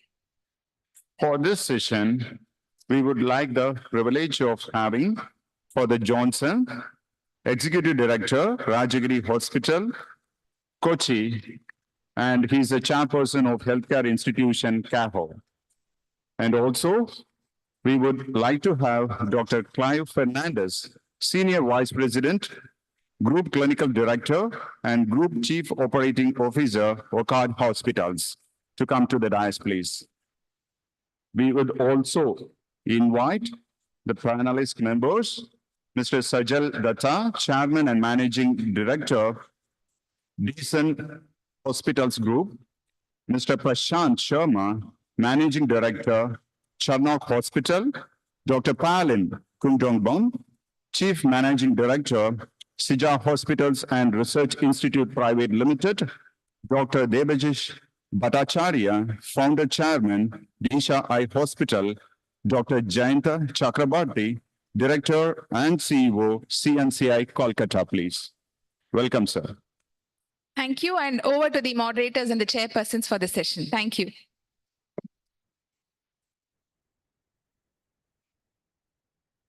Good afternoon, everyone. And, I'm not going to waste time on the good afternoons and the good mornings. We have a panel here and, it was on the 4 E's and I added a 5th E. How do we make it easy for you? So we will adhere to the timelines and we'll keep it short. So I just wanted to shed light on the question, the 4 E's. So what does efficient mean? Efficient mean? It means making best use of your resources. Do we have the resources? 0.9 beds per 1,000 patients is what we have, and WHO says we need three per 1,000. We have 1 physician per 1,000 population, and we need 4.5 per 1,000. The second D is effectivity. If you were there in the morning when Dr. Pawan spoke, he spoke about this, and the next flavor in town for the next 3-4 years are going to be Prem and Prom. So those are all about effectivity. Dr. Pawan's second case study on that patient was very interesting. Low socioeconomic status. So the third question, the third E is economical. How do we provide economical care? How many of us have insurance? Numbers are immaterial. The bigger fact is the number of people who have insurance, more than that people don't have. And the surprising thing is, even people who think they have insurance, do they have enough insurance? That you'll only come to know when we come to the 4th E. which is equitable. So the fourth E is equitable. What does equitable mean? You can't hear me? Oh, it's okay. So the fourth E is actually providing access to everyone who requires it. Are all our hospitals in 2-tier cities and 3-tier cities? Or are they, concentrated in the tier 1 cities? And what about most of our population? Are they in rural or urban areas? So, that is equitability. So now we have on our stage, on our dais, we have stalwarts who have seen this, who have done it all. And to keep it simple, we are going to, rotate the questions and answers, and we are going to press the buzzer every 2.5 minutes. Because, I know the human mind has that span of 2.5 minutes, and then you shut off. So in the interest of everyone keeping it, we will keep rotating the questions. And my first question is to Dr. Sajal Datta. And when I Googled him, and I looked at it on the net, I'd never met any of them before. I looked at, they are able to provide a CABG in 75,000 rupees. And, angioplasty in 70,000 rupees. And I was like, this is good. So, sir, the first question to you is, how do you ensure that cost does not come in the way of, how do you ensure that cost doesn't come in the way of providing treatment that adheres to regulatory, statutory, and accreditation guidelines?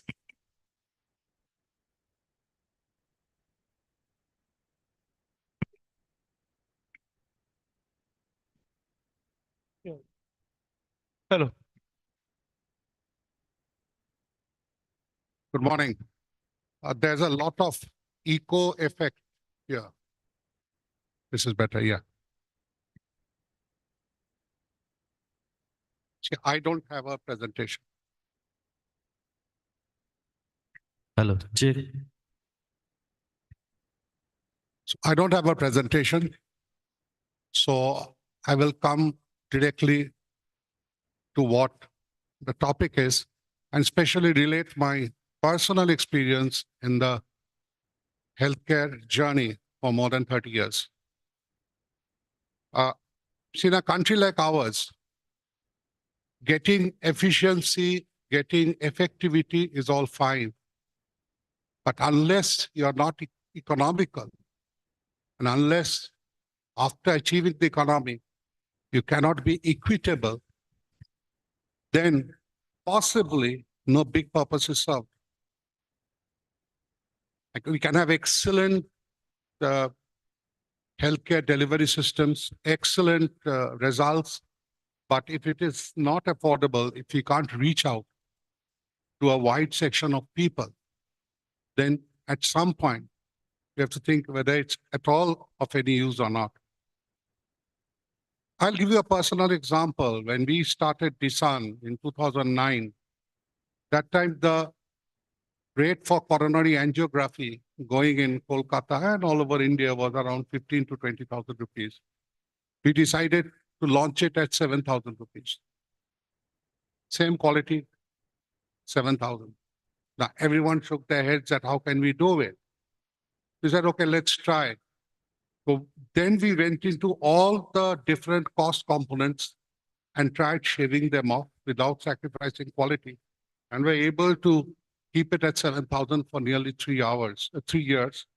We had to get 2 cath labs, then we had to get another cath lab to tackle the volume, and lot of people got benefited in the process. Incidentally, in 2011, we got NABH accredited. That speaks for our quality. So it's essentially the economy, which is once you achieve the economy through different cost-cutting exercises, that you have to decide that, hey, I have achieved the economy, but will I bring down the price? Once you bring down the price, you become equitable. A lot of people can avail of it. And B, you have big volumes. The more you have big volumes, the more you can negotiate prices, the more skill set the doctor, technician, nursing, and other people develop. And that's how I think our journey has started in healthcare, and we like to continue that.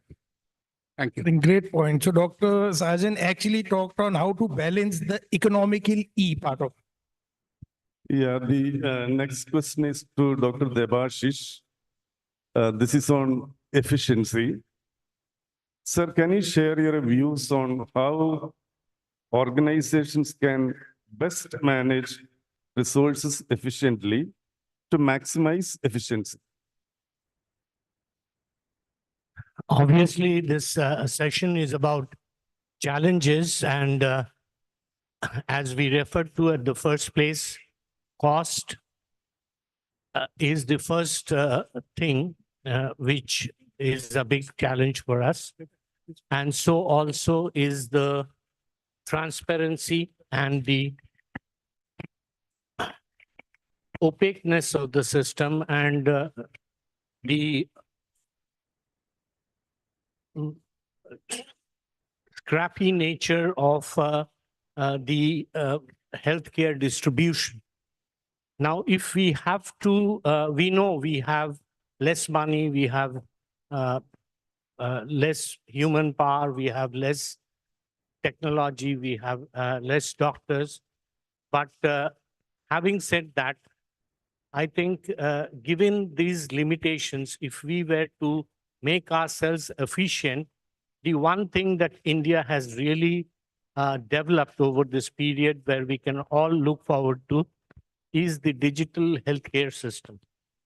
So because the digital healthcare system actually takes up the biggest cost, which is the sleeping cost, by planning and efficiently deploying its resources.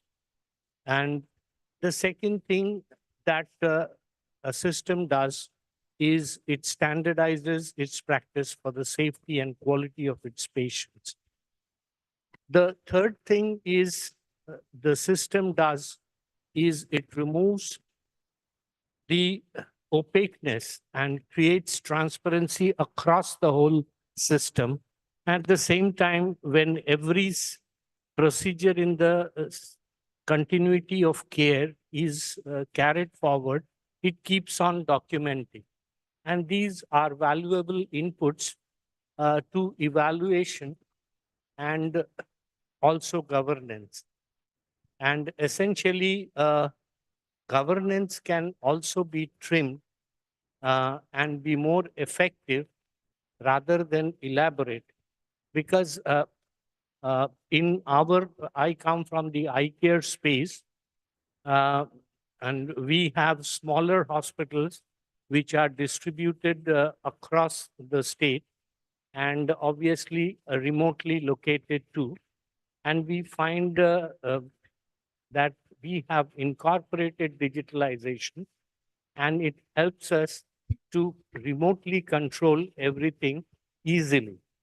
In the wards, I feel even remote monitoring, which can be an access to the patient parameters for the doctors on the go, the mobility of these parameters, the mobility of the entire system is also as important.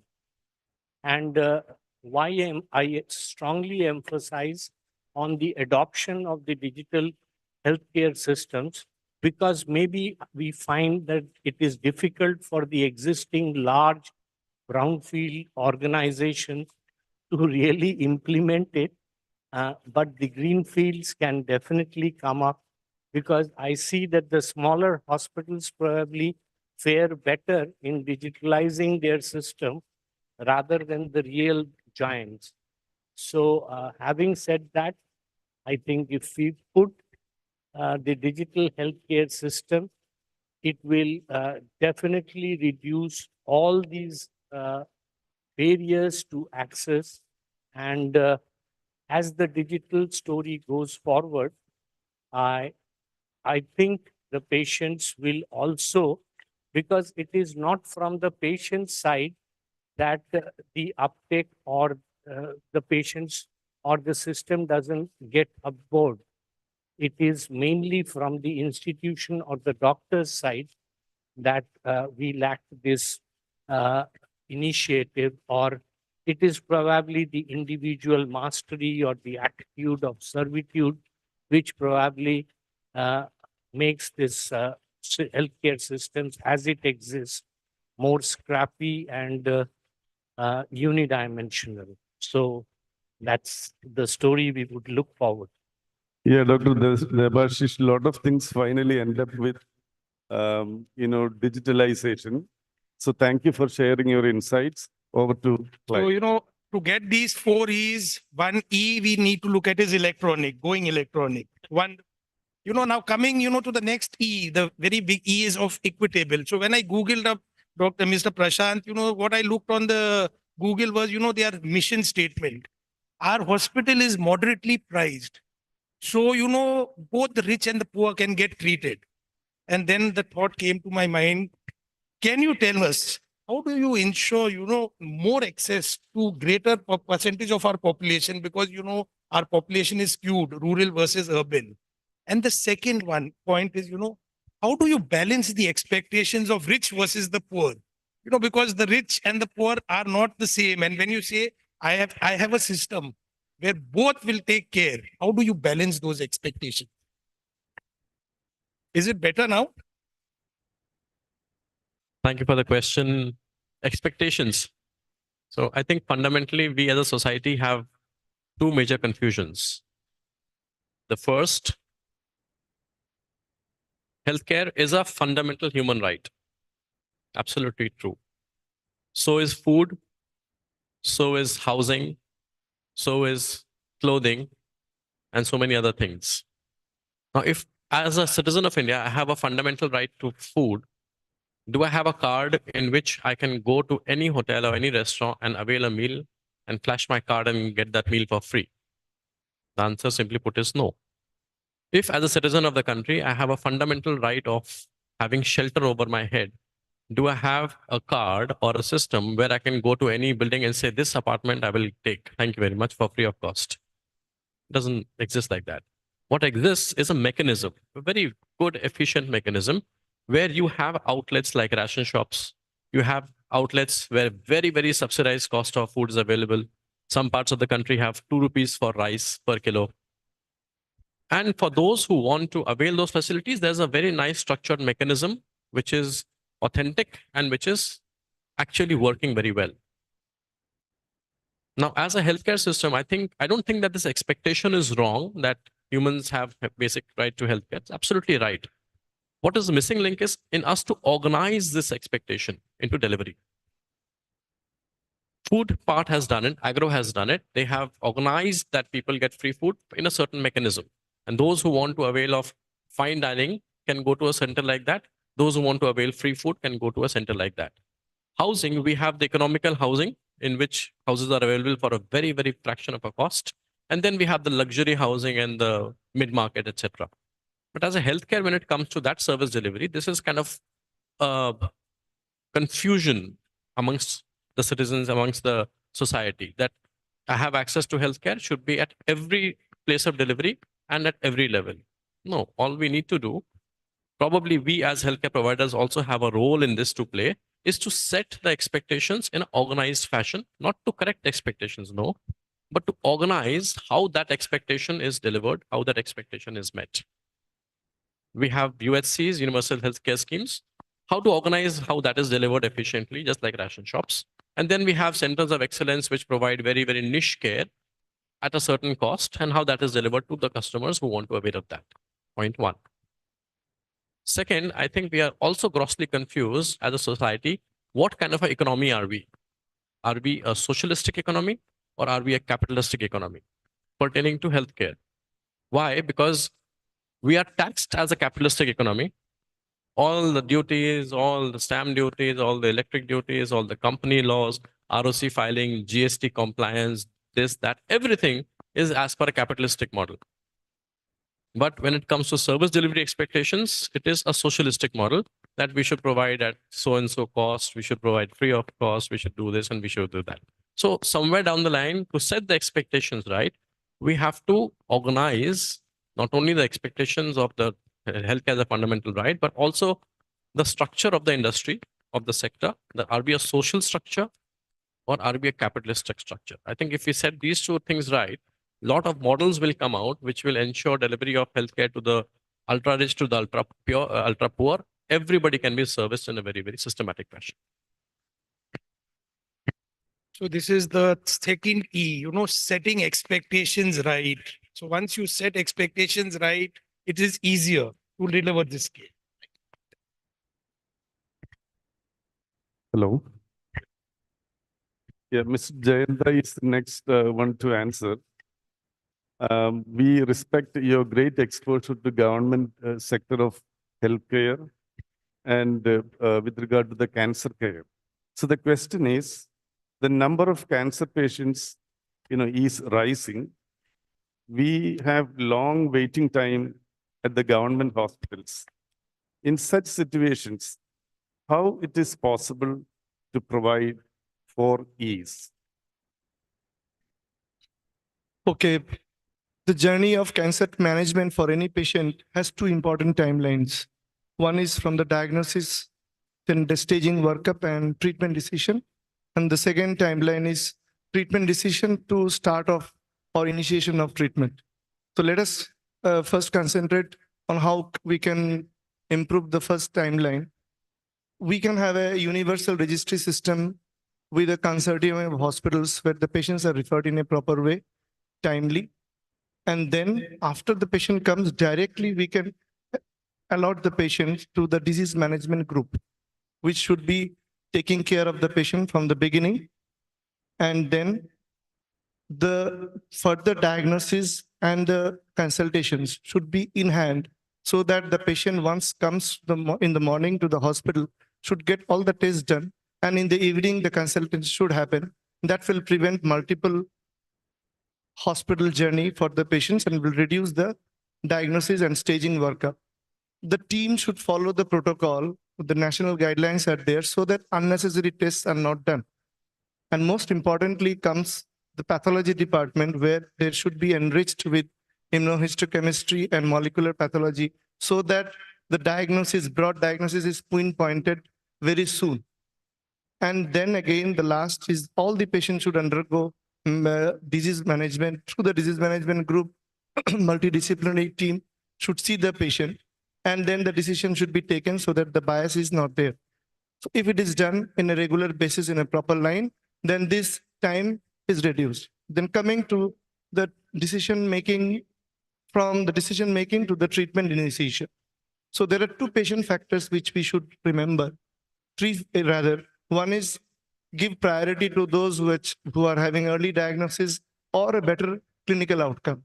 Number two, if there is a long waiting time for surgery, then we can initiate chemotherapy wherever it is indicated so that the progression of the disease is stalled. And the most important is that if we are planning for surgery from the beginning itself, during the process of investigations, we can prehabilitate the patient. So prehabilitation will be happening and the patient can undergo the treatment as soon as possible. Now coming up for the infrastructure wise, what we can do is that we can have a consortium or a network of hospitals together who can take the burden of another hospital if there is a increase in burden of treatment for one hospital. For example, a hospital having more radiotherapy patients suddenly can be shifted to another patient, another hospital within that network and vice versa. Then coming to sometimes there is a patient, there are patients who don't opt for treatment. So there should be automatic treatment alert that the patient has not opted for the treatment, so the next patient should be called in. Thirdly, most importantly, there are a lot of patients getting chemotherapies later on. So these chemotherapies can be done at satellite centers within the network of the hospitals, and those centers should be nearby their house so that the traveling time is reduced and the burden of cancer chemotherapy of that particular hospital is also reduced. And then we can also think about increasing the shifts. There are a lot of hospitals like ours or other government hospitals where they only have one shift for radiotherapy. It should not happen. There should be multiple shifts, if required, 2 shifts, and not only for radiotherapy, for chemotherapy, as well as for surgery, so that we can take in more and more patients to reduce the waiting time. And more importantly, there is a lot of wastage in between the treatment, whether you call it, whether it is radiotherapy or chemo or surgery. In between treatment navigation, patient navigation is very important so that this gap in time is reduced. So this is overall what I feel can be a way by which we can reduce the. Now we had 2 E's, which helped us get the 4 E's. But now I realize there is 1 E which didn't help us here a lot. That was the E of the echo. And for everyone else, I realized the farther you keep the mic, the better it is. Anyways, now let me come to Dr. Palin, and now when I Googled you, you're a pioneer clinician. And now we're talking effectivity, we're talking outcomes, because now you are a clinician plus you're an administrator. So what are the challenges in achieving effective, still economical care? Because, as an administrator, when we say certain things, the clinicians say you're compromising on quality, you're compromising on outcomes. So as an administrator come clinician, how do you balance effective and economic? Thank you, everyone. CAHO's team of making healthcare 4E is very ambitious and Herculean task, because we are surrounded by so many challenges, and especially the private hospitals need massive turnaround management for survival. Most important challenge is the rising cost of treatment. And at the same time, the customer expect the best treatment at the low cost. So affordable excellence in healthcare is a real challenge. That's why, and at the same time, rising number of aging population and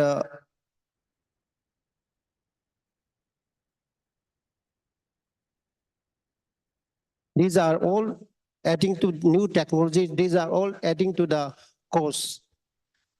And not all hospitals are making profits nowadays.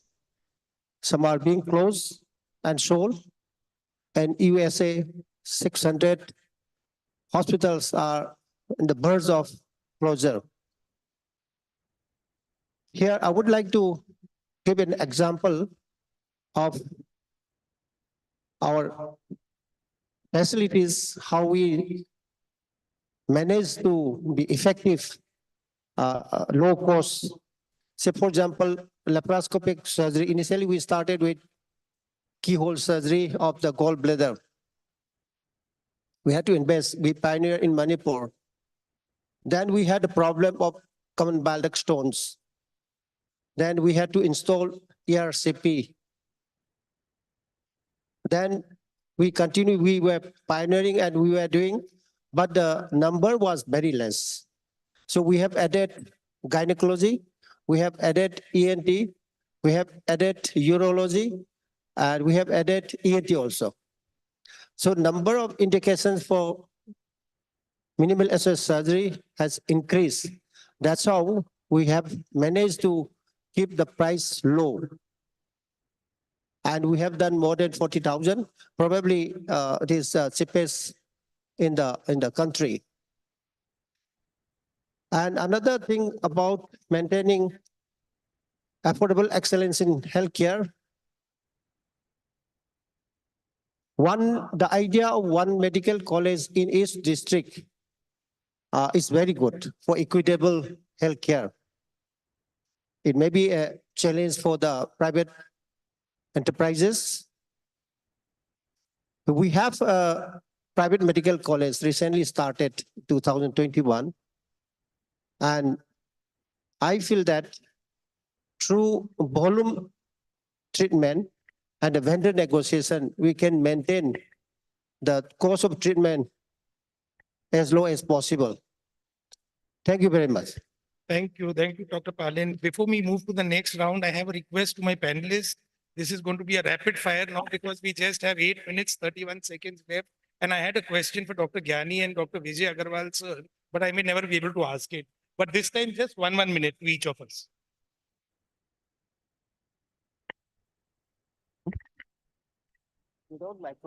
Yeah, Dr. Sajal, this is an age of technology.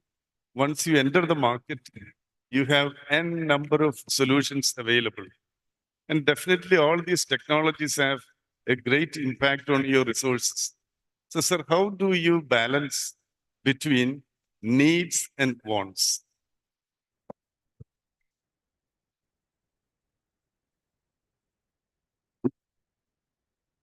See, need and want are often interchangeable when we use the term on a daily basis. Need is said to be what is basic, fundamental, like food, shelter, and clothes. It's very basic. And want is something which you desire. Need is physiological, want is psychological. So in healthcare also, with the different strata of society we serve, each strata has its own needs and its own wants. A simple example would be, say, someone staying in a deluxe facility in a hospital and someone staying in a general bed. The aspirations can be different. And we, as a healthcare provider, have to satisfy those aspirations. The basic, for example, the doctor, the nurse, the support staff, the OT, the equipment, all remains. Nothing changes because you are staying in a suite or a deluxe.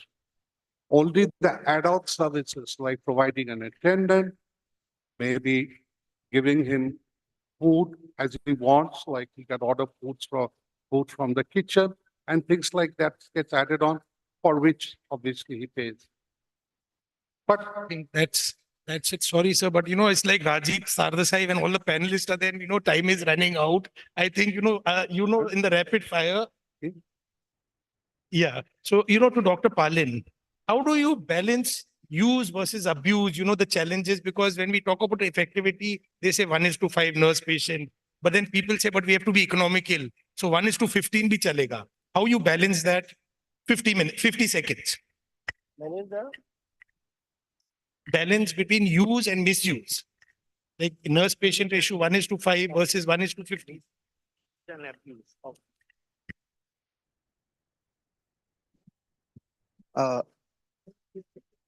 I could not hear the question.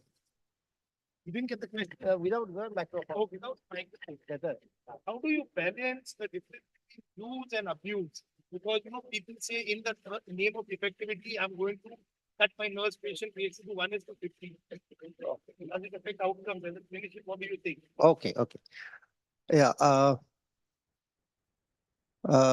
Harvard researchers have already proved that private equity-owned hospital, the patient in the private equity-owned hospital have got more infections and more falls.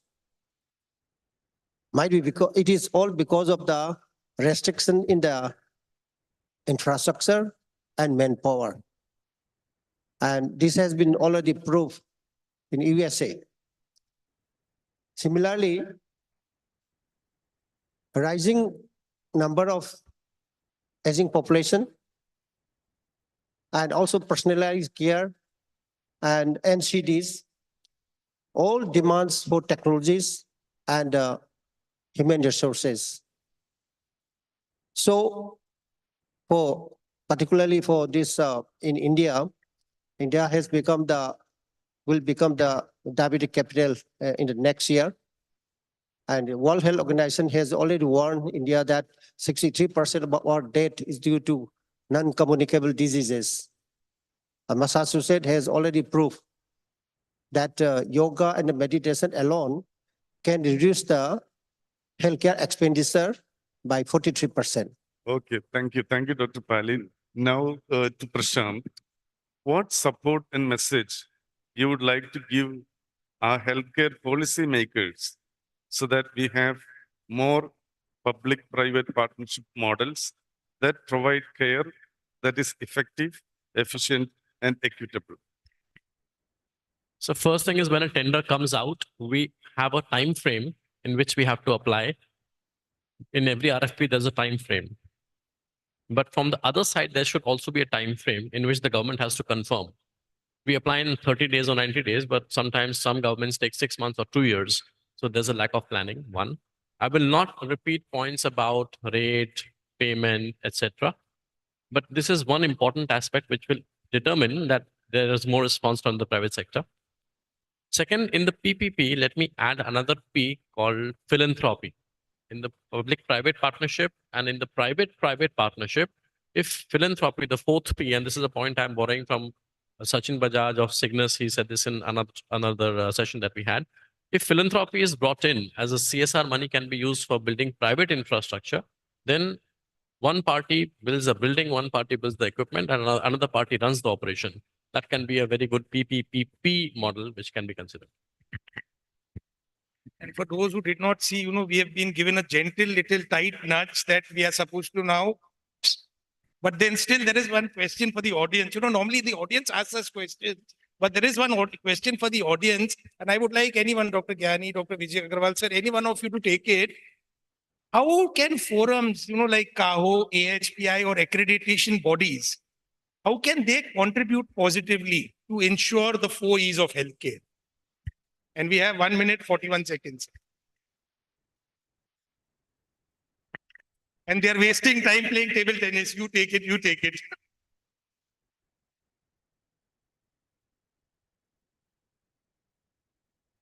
Oh, the answer is employee Clive. That's a C. That's not an E. Okay, I think, this is something it will take time to answer. But I think in the interest of time, I would like to thank all our panelists. Thank you so much for being here. Yeah, thank you so much. In a joint, we said that for every challenge, challenge, there is a response. So let us respond to all these 4 E's creatively so that our patients are safe. Thank you. Thank you. Thank you so much, our chairpersons and the faculty for this session. I request you all to join us for a photo in the photo booth. And post the photo session, requesting you all to stay back. We have a couple of forum launches following it. So requesting the chairpersons and the faculty to stay back after the photo session. Oh, I didn't know that.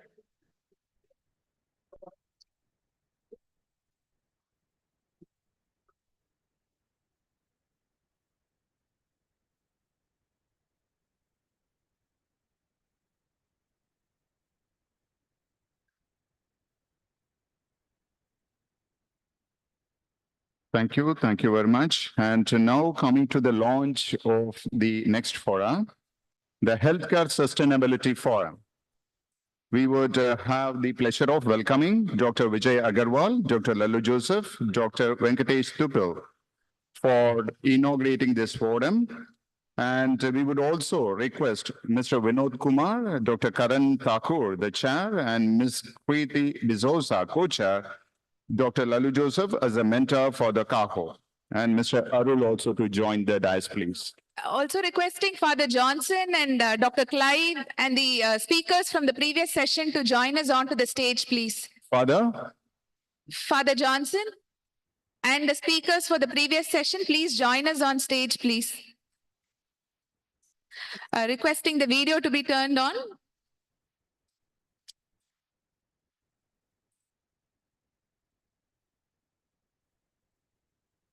This sustainability forum, which addresses a lot of key aspects. As we all know, the climate change, its impact on human health, sustainable growth and development have all emerged as transnational issues of concern. Given the nascent level of awareness and action CAHO has taken the lead in creating a focused program on healthcare sustainability, which addresses these issues. Launched on the World Environment Day in June 2023, the CAHO Action Program on Sustainability, also called as CAPS, was launched by CAHO leadership. We are delighted to announce the launch of CAPS as a standalone initiative today. Requesting Arul Prakash sir and Father Johnson to join us on stage, please, as we launch the Healthcare Sustainability Forum now. Arul Prakash sir.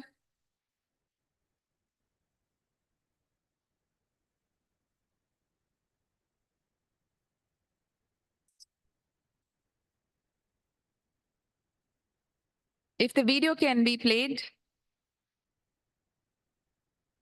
Requesting the AV managers to play the video, please.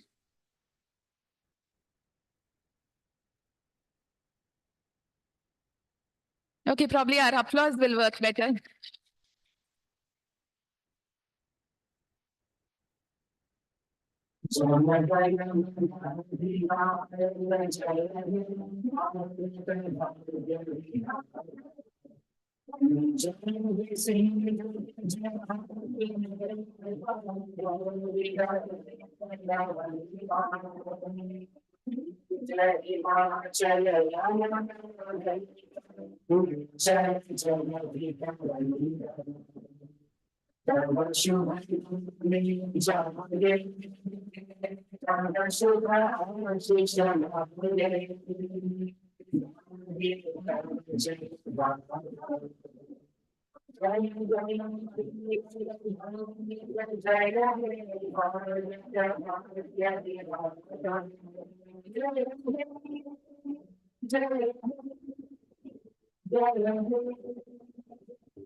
Thank you. There's never, a wrong time to play the national anthem, I guess.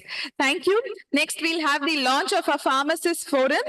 For this, I request Dr. Vijay Agarwal, Dr. Lalu Joseph, Dr. Venkatesh to stay back with us on stage. I request Dr. L. Brito, the co-chair, Ms. Manisha Paul, the chair, and Dr. Anuradha as the mentor from the CAHO to join us on stage. The Pharmacist Forum is a forum helping in exchanging the novel and best practices to be followed in terms of medication management in the healthcare setup. And the aim of this forum is to make use of medications without harm and to maintain positive inventory without loss. I request the launch of the Pharmacist Forum. Dr. Brito, Ms. Manisha, Dr. Anuradha.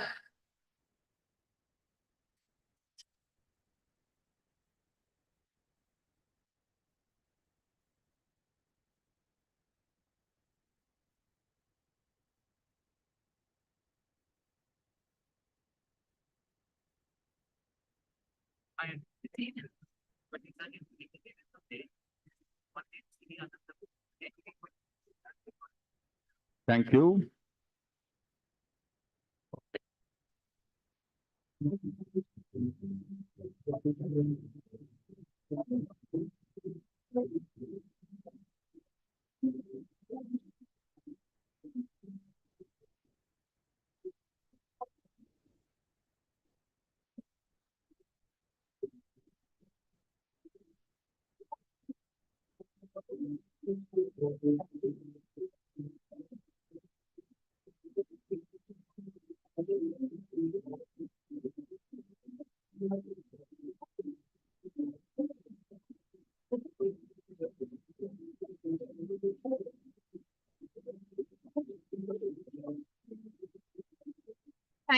Thank you very much.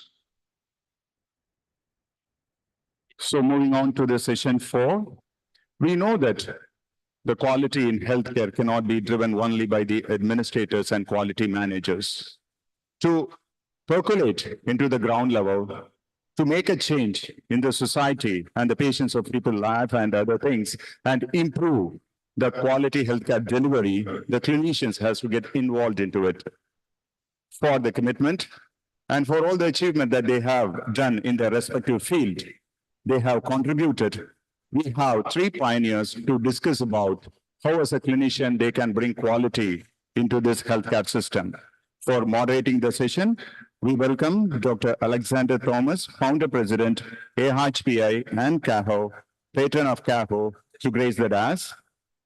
Mr. Rupak Barua, Advisor, Manipal Hospital Enterprises, to come to the dais, please. And we also call the stalwarts who've come here to be the speakers for this particular session. Padma Shri Dr. Maman Chandi, former Director, Tata Medical Center, Kolkata, and former Professor, CMC Vellore. Sir, please join us on stage, please. We have Dr. Mohammad Rela, Chairman and Managing Director, Rela Hospitals. Kindly join us on stage. Padma Shri Dr. Harsh Mahajan, Founder and Managing Director, Mahajan Imaging. I request our chairpersons and the speakers for the session to grace the dais. Welcome.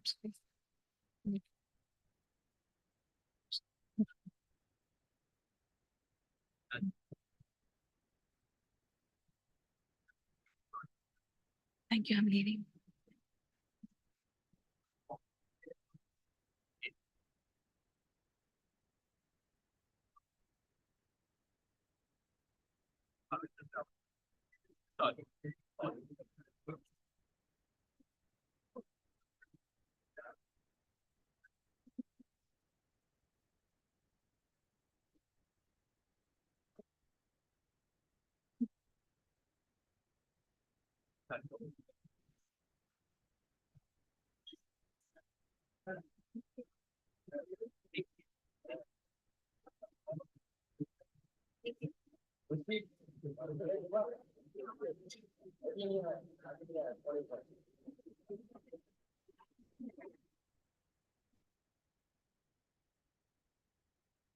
Yeah, so good evening, good morning to all of you. It's nice to see such a large gathering here at CAHO, which is, as was mentioned earlier, growing from strength to strength every year. Today, we are very privileged.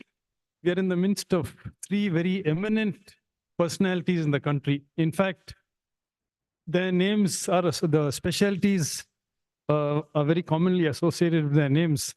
Dr. Maman Chandi, hematology and bone marrow transplant, Dr. Relia, liver transplant, and of course, Dr. Harsh, radiology and technology.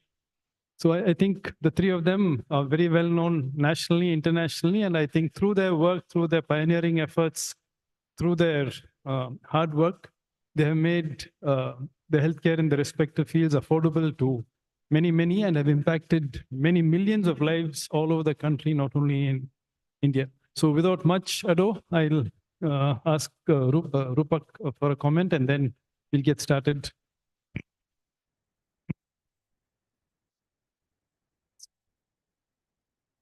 Thank you, Alex, and all the dignitaries present here, all the speakers, all very well known. I think they don't want any kind of introduction.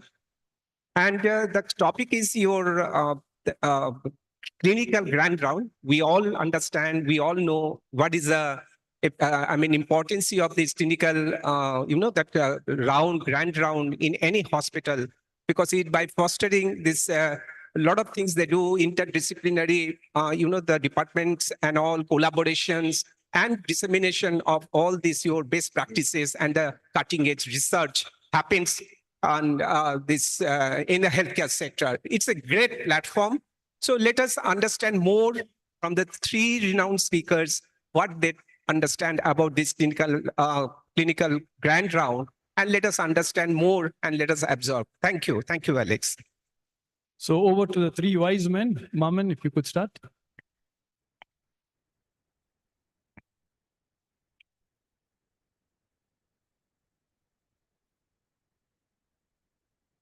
Thank you, chairpersons, for this introduction to this session. Its time has been cut by 3 minutes, so I'll have to be very fast.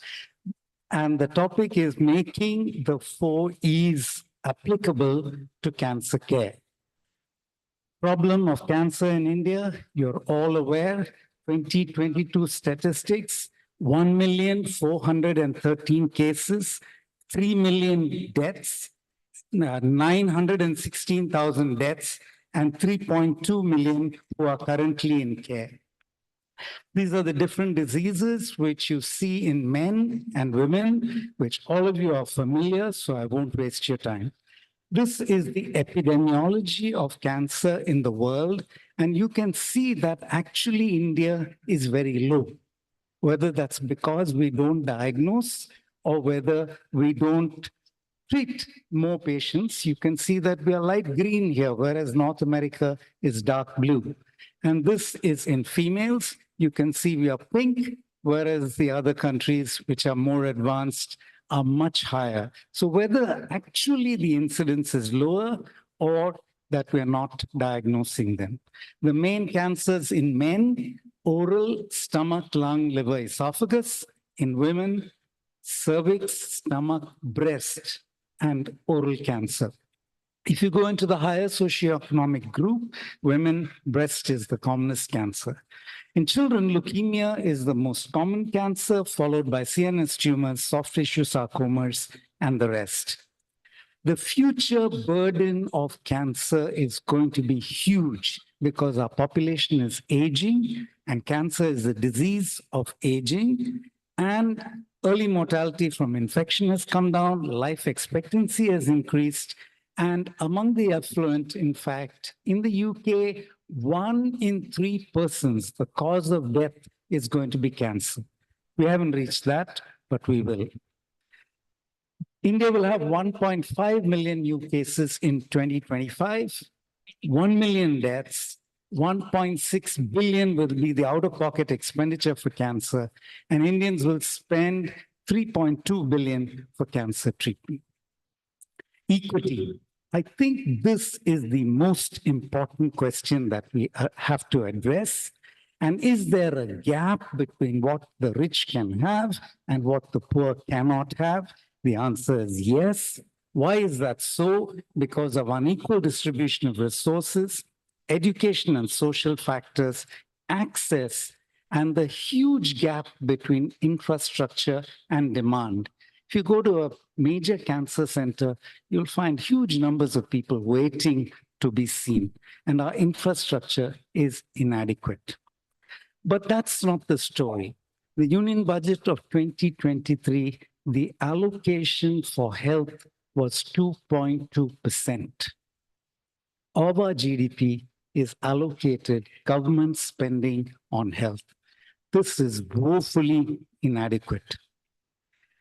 But between the haves and haves not, this is data from an Oxfam report, and you can see that a taxation of 3% on our billionaires will be enough to fund our total health care for 5 years. Similarly, a taxation at 2% will be enough to take care of malnutrition among all the children. And that's a bigger health problem than cancer. This cartoon is familiar to everybody.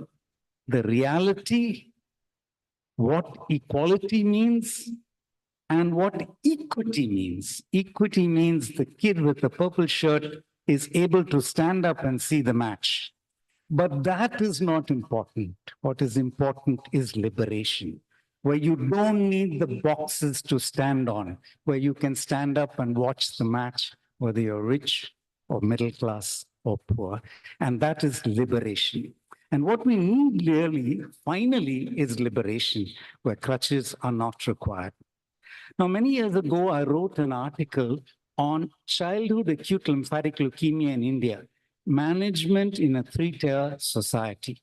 Many of my colleagues were aghast. But this is our population profile. 70% who need help for care. 20% of the middle class who can manage better quality of care now. And 2% who can have anything available anywhere in the world. Now, would the management strategy differ? I've picked out one simple disease, Hodgkin's lymphoma. Every patient in India today can have ABVD, which is the standard of care for initial treatment. And at relapse, he would have to be palliated with MOP or metronomous chemotherapy or radiation if localized. But today, disease management has changed. A person with the resources with Hodgkin's disease, if he relapse, can have reinduction with a checkpoint blockade, few lakhs of rupees, can have an autologous transplant. And if he relapses after an autologous transplant, he can have an allogeneic transplant and be on maintenance brentuximab. What is the cost? About 1.5 to 2 crores. So in the previous session, we were told is that we have to control expectations. We cannot control expectations. Where knowledge is available, a poor person will hear that this treatment is available. We can't tell him it's not available. But the sad reality is that this is how we will have to manage till equity becomes a reality. The state and central healthcare schemes have made a lot of difference. An average breast cancer can be managed with the 5 lakhs available on the Swasthya Sati in the West Bengal government.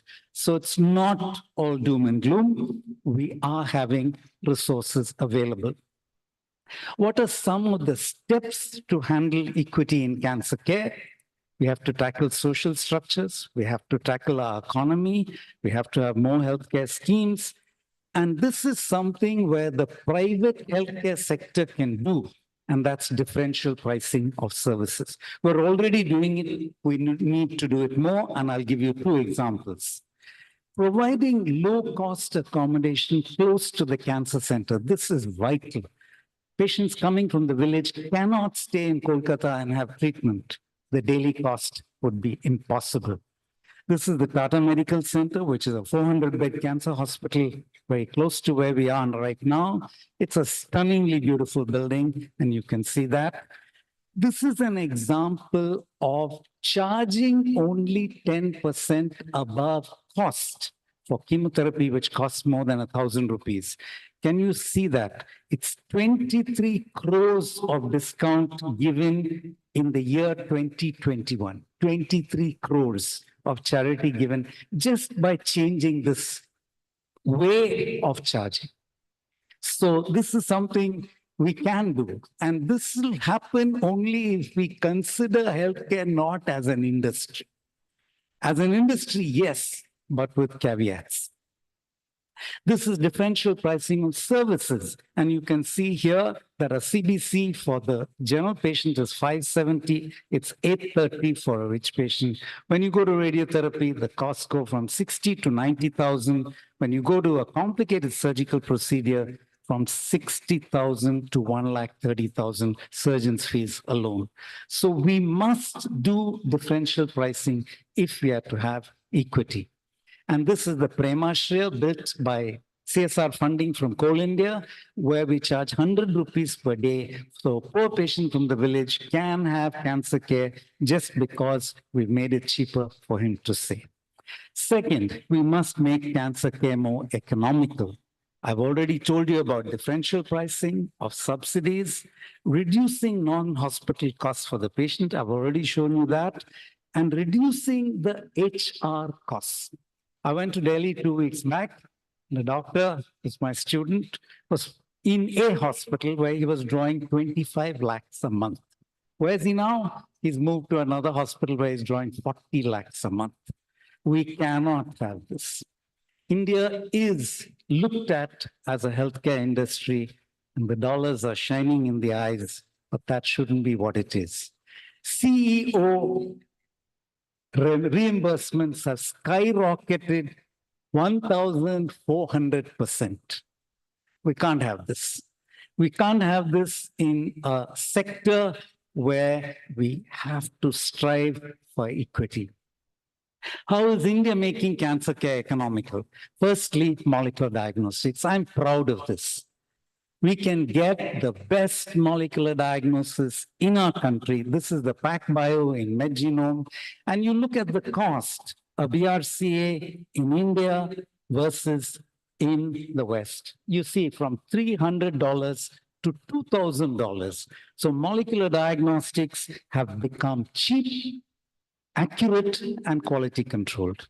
Cancer therapeutics. I'm proud of our pharma industry because, in fact, drugs are a fraction of the cost. And this table shows you that paclitaxel $7 versus $38. India makes arsenic trioxide marketed at $400 per 10 milligram in the US.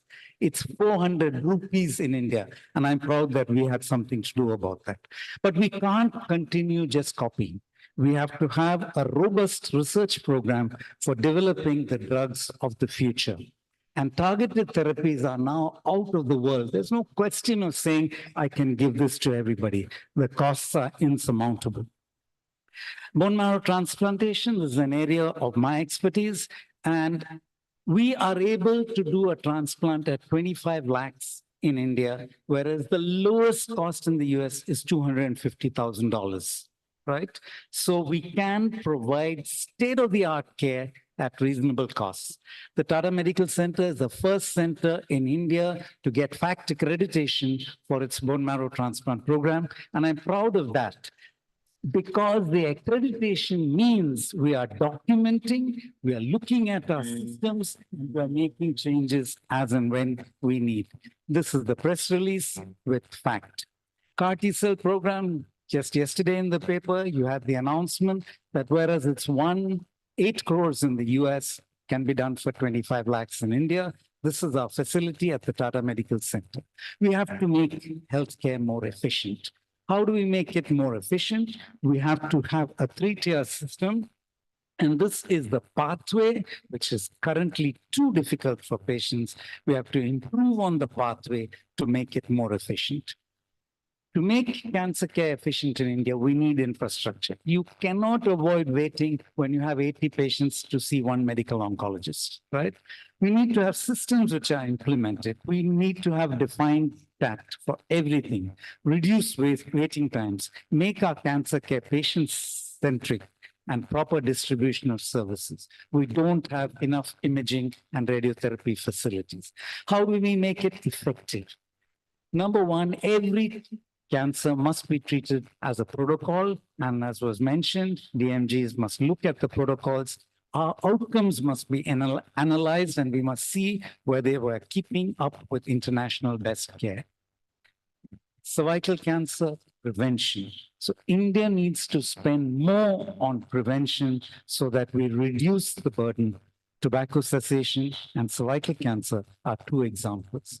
Palliative care. This is something we must do, and Kerala has set the way. No patient should die of uncontrolled pain with cancer. At least he can die with dignity. Are we implementing the 4 E's fast enough?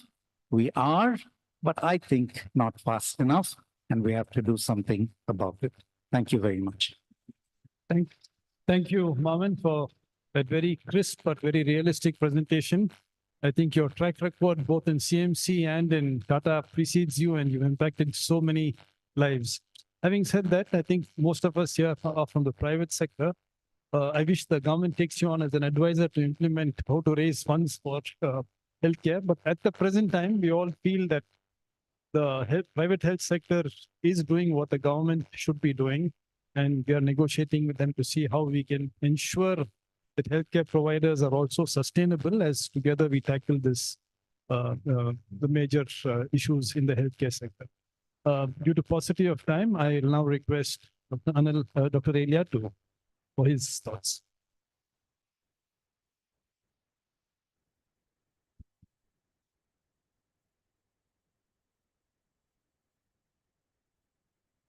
Can I have my slides, please? Good morning. It's an unbelievable meeting. I didn't expect to come and see so many people in this meeting. My name is Mohammed Rel. I'm a liver transplant surgeon from Chennai. My title is The India Story About Liver Transplantation. Can I have my slides?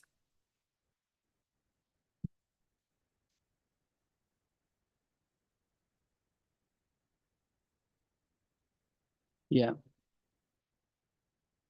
Next slide, please. Guys, please. We are running short on time, so request you to. Yeah, that's great. Thank you very much. Now, liver transplantation has been a bit slow to come to India. The first ever liver transplant attempt was in 1963. If you see, that's almost 60 years ago. And even 20 to 30 years later, really, we have been struggling. And this gentleman, Professor Tasil, is the first one who did the first liver transplant. And he's no more. He died about 6 years ago. And I've had an opportunity to really spend time with him in many meetings in the past when I was working in the UK. What was his story until 20 to 30 years ago in India? I think most patients with liver disease just died. Majority of them had no option really for a long-term outcome. And a patient like this with ascites wouldn't live any more than 6 months. And very few Indians really could go to the Western world, usually to the UK and the US, and spend about, even those days, 20 years ago, $200,000 to $250,000 to have a liver transplant done successfully. Here, really, 30 years ago, the health system wasn't really geared up for such complicated cases.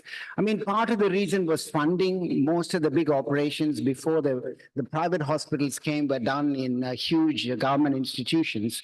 But things changed over a period of time. I think affordability in India, as you all know, improved tremendously. And also the private sector has taken a major lead in provision of very complex medical treatment, bone marrow transplant we saw, and the cardiac surgery developed much earlier in the private sector than in the government sector. In India, the Transplantation of Human Organs Act came in 1994. There's almost, 30 years after the first liver transplant that was done in the United States. But it's been very slow. The outcome of these transplants were very poor in India for the first 10 years. Part of the reason was the trained doctors were not there, and organ donation was happening very sporadically. Per year, maybe many surgeons trained in the West and came back to India, but we're not actually having an opportunity to practice liver transplantation, and therefore the outcome was very poor. But really, in the last 20 years, things have improved. Organ donation has improved. Even now, you see the majority of the organ donation is the shaded orange area. In central India and in the eastern part of India, there is still very poor organ donation rates. But if we relied only on cadaver organ donation, then our numbers was never going to improve. So Indian surgeons really went eastward, really to experience on the living donor liver transplantation, that was the only way it was possible to develop liver transplantation in India. Now, there was a difference between organizing a diseased donor and a living donor liver transplant. I mean, in a living diseased donor liver transplant, you needed really a structured organization where the government had to be involved, allocation of organs have to be accepted and agreed. And I have to say, we were probably not so organized in the early days. Whereas a living donor liver transplantation required a very highly specialized hospital, a very small team of doctors who were able to do the operation and build the team. And that's why living donor really became more successful in India than deceased donor. And I think that holds good today also. The other advantage is obviously we saw the cost of drugs here are much lower. The generic products are much cheaper than in the Western world, and the cost of transplantation in India has also come down. I mean, even then, I don't think it is really affordable for most of the Indian population. If you compare the costs in the UK, it's about $250,000 to $350,000 in the US. To India, around $30,000 to $40,000. I think most centers now would do a liver transplant for 20 lakhs. Fortunately, in some states, especially Tamil Nadu, the government itself sponsors living donor and cadaver liver transplantation for a price of about 16 to 18 lakhs. So it is now available for most people. Now, where do I come from? I worked in the West for almost 25 years. I worked in King's College Hospital, which is where I trained in and was a professor of liver surgery and transplantation at King's College Hospital before moving to India almost 12 years ago. And I've had an interest in really organ donation, improving the number of organs available. So my expertise have been really in the field of split liver transplantation, where cadaver liver is split into two and transplanted for two people. And really, the outcome of our experience in King's College Hospital has been one of the best in the Western world for split liver transplantation. And I also had an interest in transplanting very small children. I took on, because the mortality of transplanting very small children, especially under 5 kilograms of weight, 5 kilograms of weight was very high when we started it in the early phases. But now that's picked up in a great amount. Now we can really transplant 1/8 of an adult liver into a child and improve their survival. And in the early publication, this is almost 25 years ago, this publication, where we have shown that the survival of infants after transplantation can be improved tremendously. And this is where the story, I don't know if many of you may have heard, 1997, this is again more than 25 years ago, I did a transplant on a 5-day-old child, which is still the youngest child ever to receive a liver transplant, using a 1/8 of an organ into this child. And this child has now grown up to be 25-year or 26-year-old lawyer now from Ireland. And you can see the growth of that child with this. And I felt after returning to India, it was very important for this girl to come to India, because pediatric transplantation in India in the beginning was very difficult to convince families to have these children have a transplant, because most of them felt, what is going to be the quality of life for a child like that? To bring a girl like that who was 24-year-old and present her to really the government, to the people, to the transplant community in a large meeting, to show how well she looked was a huge boost really to the program of pediatric liver transplantation in India. I mean, we had it in our own meeting, and the Chief Minister of Tamil Nadu wanted to meet her to publicize it, and Tamil Nadu very rightly actually funds almost 50% of the pediatric transplants in Tamil Nadu are funded. Now, why did I move to India really 10 years, 12 years ago, 13 years ago? I felt really stagnant in the West because most of the transplants were done really as a disease donor transplantation, and there was a limit to the number and limit to the technological innovations. And I went to the East really to see the work being done as a living donor liver transplantation. And there I found that the quality of work done really, especially in Korea, was extremely good. These are the pioneers in living donor liver transplantation. They're from Korea, Hong Kong, Taiwan, and now among them, really, Korea has been one of the biggest centers for developing living donor liver transplantation. And they were doing 5 operating rooms and doing many transplants in one day, where such a possibility did not exist in the West at all, especially the UK and the United States. So I wanted to come back to India and explore the possibility of increasing really the technical advancement in the field of liver transplantation. And I first came to Gleneagles Global Hospital, and then we have our own institution now with 350 beds. Now, in India now, I think it is possible to build excellent facilities. This is our liver transplant intensive care unit. I mean, this is better than any intensive care unit in any part of the world. Americans visiting us, people coming from Europe visiting us would say they would want to have a living intensive care unit like this. But funding is not an issue in India. There are many corporate hospitals who've got lots of money to build hospitals. But what is important is to build a team. And that is what we have achieved over the last 10 years. The liver unit, in our liver unit, there are more than 100 people working, with many of the nurses and doctors who've all trained abroad who want to come and work with us to really take this forward.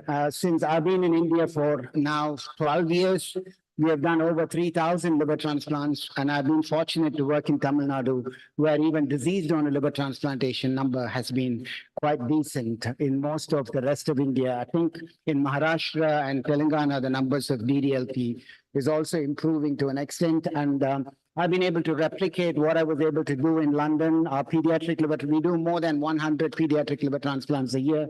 The top is only up to September. Last year, we did more than 110 pediatric liver transplantation, and that is one of the largest centers in the world. I think in India now, I think we're only second to one of the Chinese center. We do more pediatric liver transplantation than any European or United States centers. So I'm quite proud that we have been able to develop things like that. And the transplant survival has been extremely good as well. People always ask, can you produce the same equivalent outcome to the Western world? And our survival has been consistently more than 90%. And any Western center, produces only more than 90% survival with these patients. And I always say the problem that people often ask is, isn't there a higher incidence of infection rate in India? Most of the mortality in liver transplantation comes from technical aspects as well as infections after transplant. So you would have thought that we produce a 90% survival equivalent to the Western centers, and therefore our technical complication and infection complication are not increased. But during the COVID period, I observed that out of the 278 transplants done over 1.5 years period, we had a 97.8% survival. That means during the strict COVID regulations, we had a very strict infection control policy for visitors, for people coming into hospital wearing masks. We were able to improve survival tremendously. So our technical complication rate was much, much lower than even the West. So I think we need to work on this. And if we do, we'll have even better survival than the Western countries. And I just want to show how liver transplantation changes lives of these children. This is a child with very bad liver disease, biliary atresia. Only 3 months later, you can see how well she looks. And when we completed 500 liver transplants, we got our ministers to have a look at that. This is pediatric liver transplant. All of these are children who've had pediatric liver transplant. And if you look at the face of these children, you won't believe really that they have had a liver transplant. And what's happening in India, we've been supporting the government hospital as well. And I've been really, now, this is the numbers that is increasing in India, 3,700 liver transplant. And India now stands number 3 in the world in terms of number of liver transplants. And if you compare it to the UK, you can see how UK's numbers are stagnant. Compared to that, the Indian numbers are increasing in a big way. We are only number 3rd to United States and China. I don't think United States is going to stay there. China will overtake United States, and we will also overtake United States in a very few. Whether we can overtake China is a different matter. And the publications, even in terms of really the academic aspects of the transplant programs in India have improved tremendously. I mean, I have a personal a citation index of 16,000 and a H index of 72 now. And a lot of this has been possible from India. I mean, I've been invited to write chapters in Gray's Anatomy. You would have heard of Gray's Anatomy and Bailey and Love Short Practice of Surgery. And all these have happened actually after coming to India rather than when I was working in the West. And I've been elected as the president of International Liver Transplant Society. I was the first Asian to be elected as the president of International Liver Transplant Society. And it's not just me. There are now many Indians who are involved in the international scene. Most of these are involved in the International Liver Transplant Society. And in terms of education as well, now India we conducted the consensus conference on living donor liver transplantation, and every specialist who was doing living donor liver transplant throughout the world came to India, and out of which we had 5 publications in the journal Transplantation this year. So academically also, India is improving, and we are coming in full circle now. I told you the Koreans were the best for living donor liver transplantation. This year, the Koreans approached the Liver Transplant Society of India and wanted an MOU for research with the Indian Liver Transplant Society, and we signed that only last month with the Koreans. So we have been able to achieve a great deal in India in the field of living donor liver transplantation. Finally, there is one area where we are really excelling in the field, which is better than, as you can see, that technology, we have been people who have been taking on technology much more than anywhere else. And this is the donor operation being done robotically, and India has now the largest numbers of robotic donor hepatectomies done from anywhere in the world. I mean, I don't know if I can show the very short video of half a minute. I think I'm running out of time or run out of time. Now, the reason for taking this on robotically is most of the donors are young people. It is 20, 25-year-old donating for their parents who are about 50, 55-year-old, or young mothers donating for their children. So scar is a big issue. I mean, if you're having cancer surgery, to accept a scar for a cure of cancer is not a huge problem for most people. But if you're donating, particularly an unmarried girl donating for a father, there have been problems that they have not been able to really get married, or people don't want to get married because the scar size is so large for these operations. So really, this sort of techniques have been developed in India, and you can see now the difference between a scar, the traditional scar that is given in most part of the world on the right-hand side, versus a scar that you can do. There are 4 dots in the center with a small incision below the underwear line. So this is a huge advance that India is leading compared to the rest of the world. And I think I end that to say that we have progressed hugely in the field of liver transplantation. And very soon, I think it's not difficult to overtake the United States. And if you're lucky, we can even overtake China, because Chinese transplants are mostly done as a disease donor. If we develop our disease donor liver transplant program with the expertise in living donor as well, the possibility, what we are doing now is about 3,000 liver transplants. If funding is also sorted out, we can go up to 20,000 liver transplants a year in India, which is a real possibility. And that will put us really on the top of the world in this field. Thank you very much. Thank you, Dr. Elia. Another inspiring story. The student from Stanley Medical College going abroad, become the best liver surgeon in the globe, coming back to India and taking India to the top of the list. Thank you, Dr. Elia. That is very inspiring, following Maman's story. So we're looking forward to another amazing story and another amazing lecture from one of the pioneers in radiology and technology. Over to you, Harsh.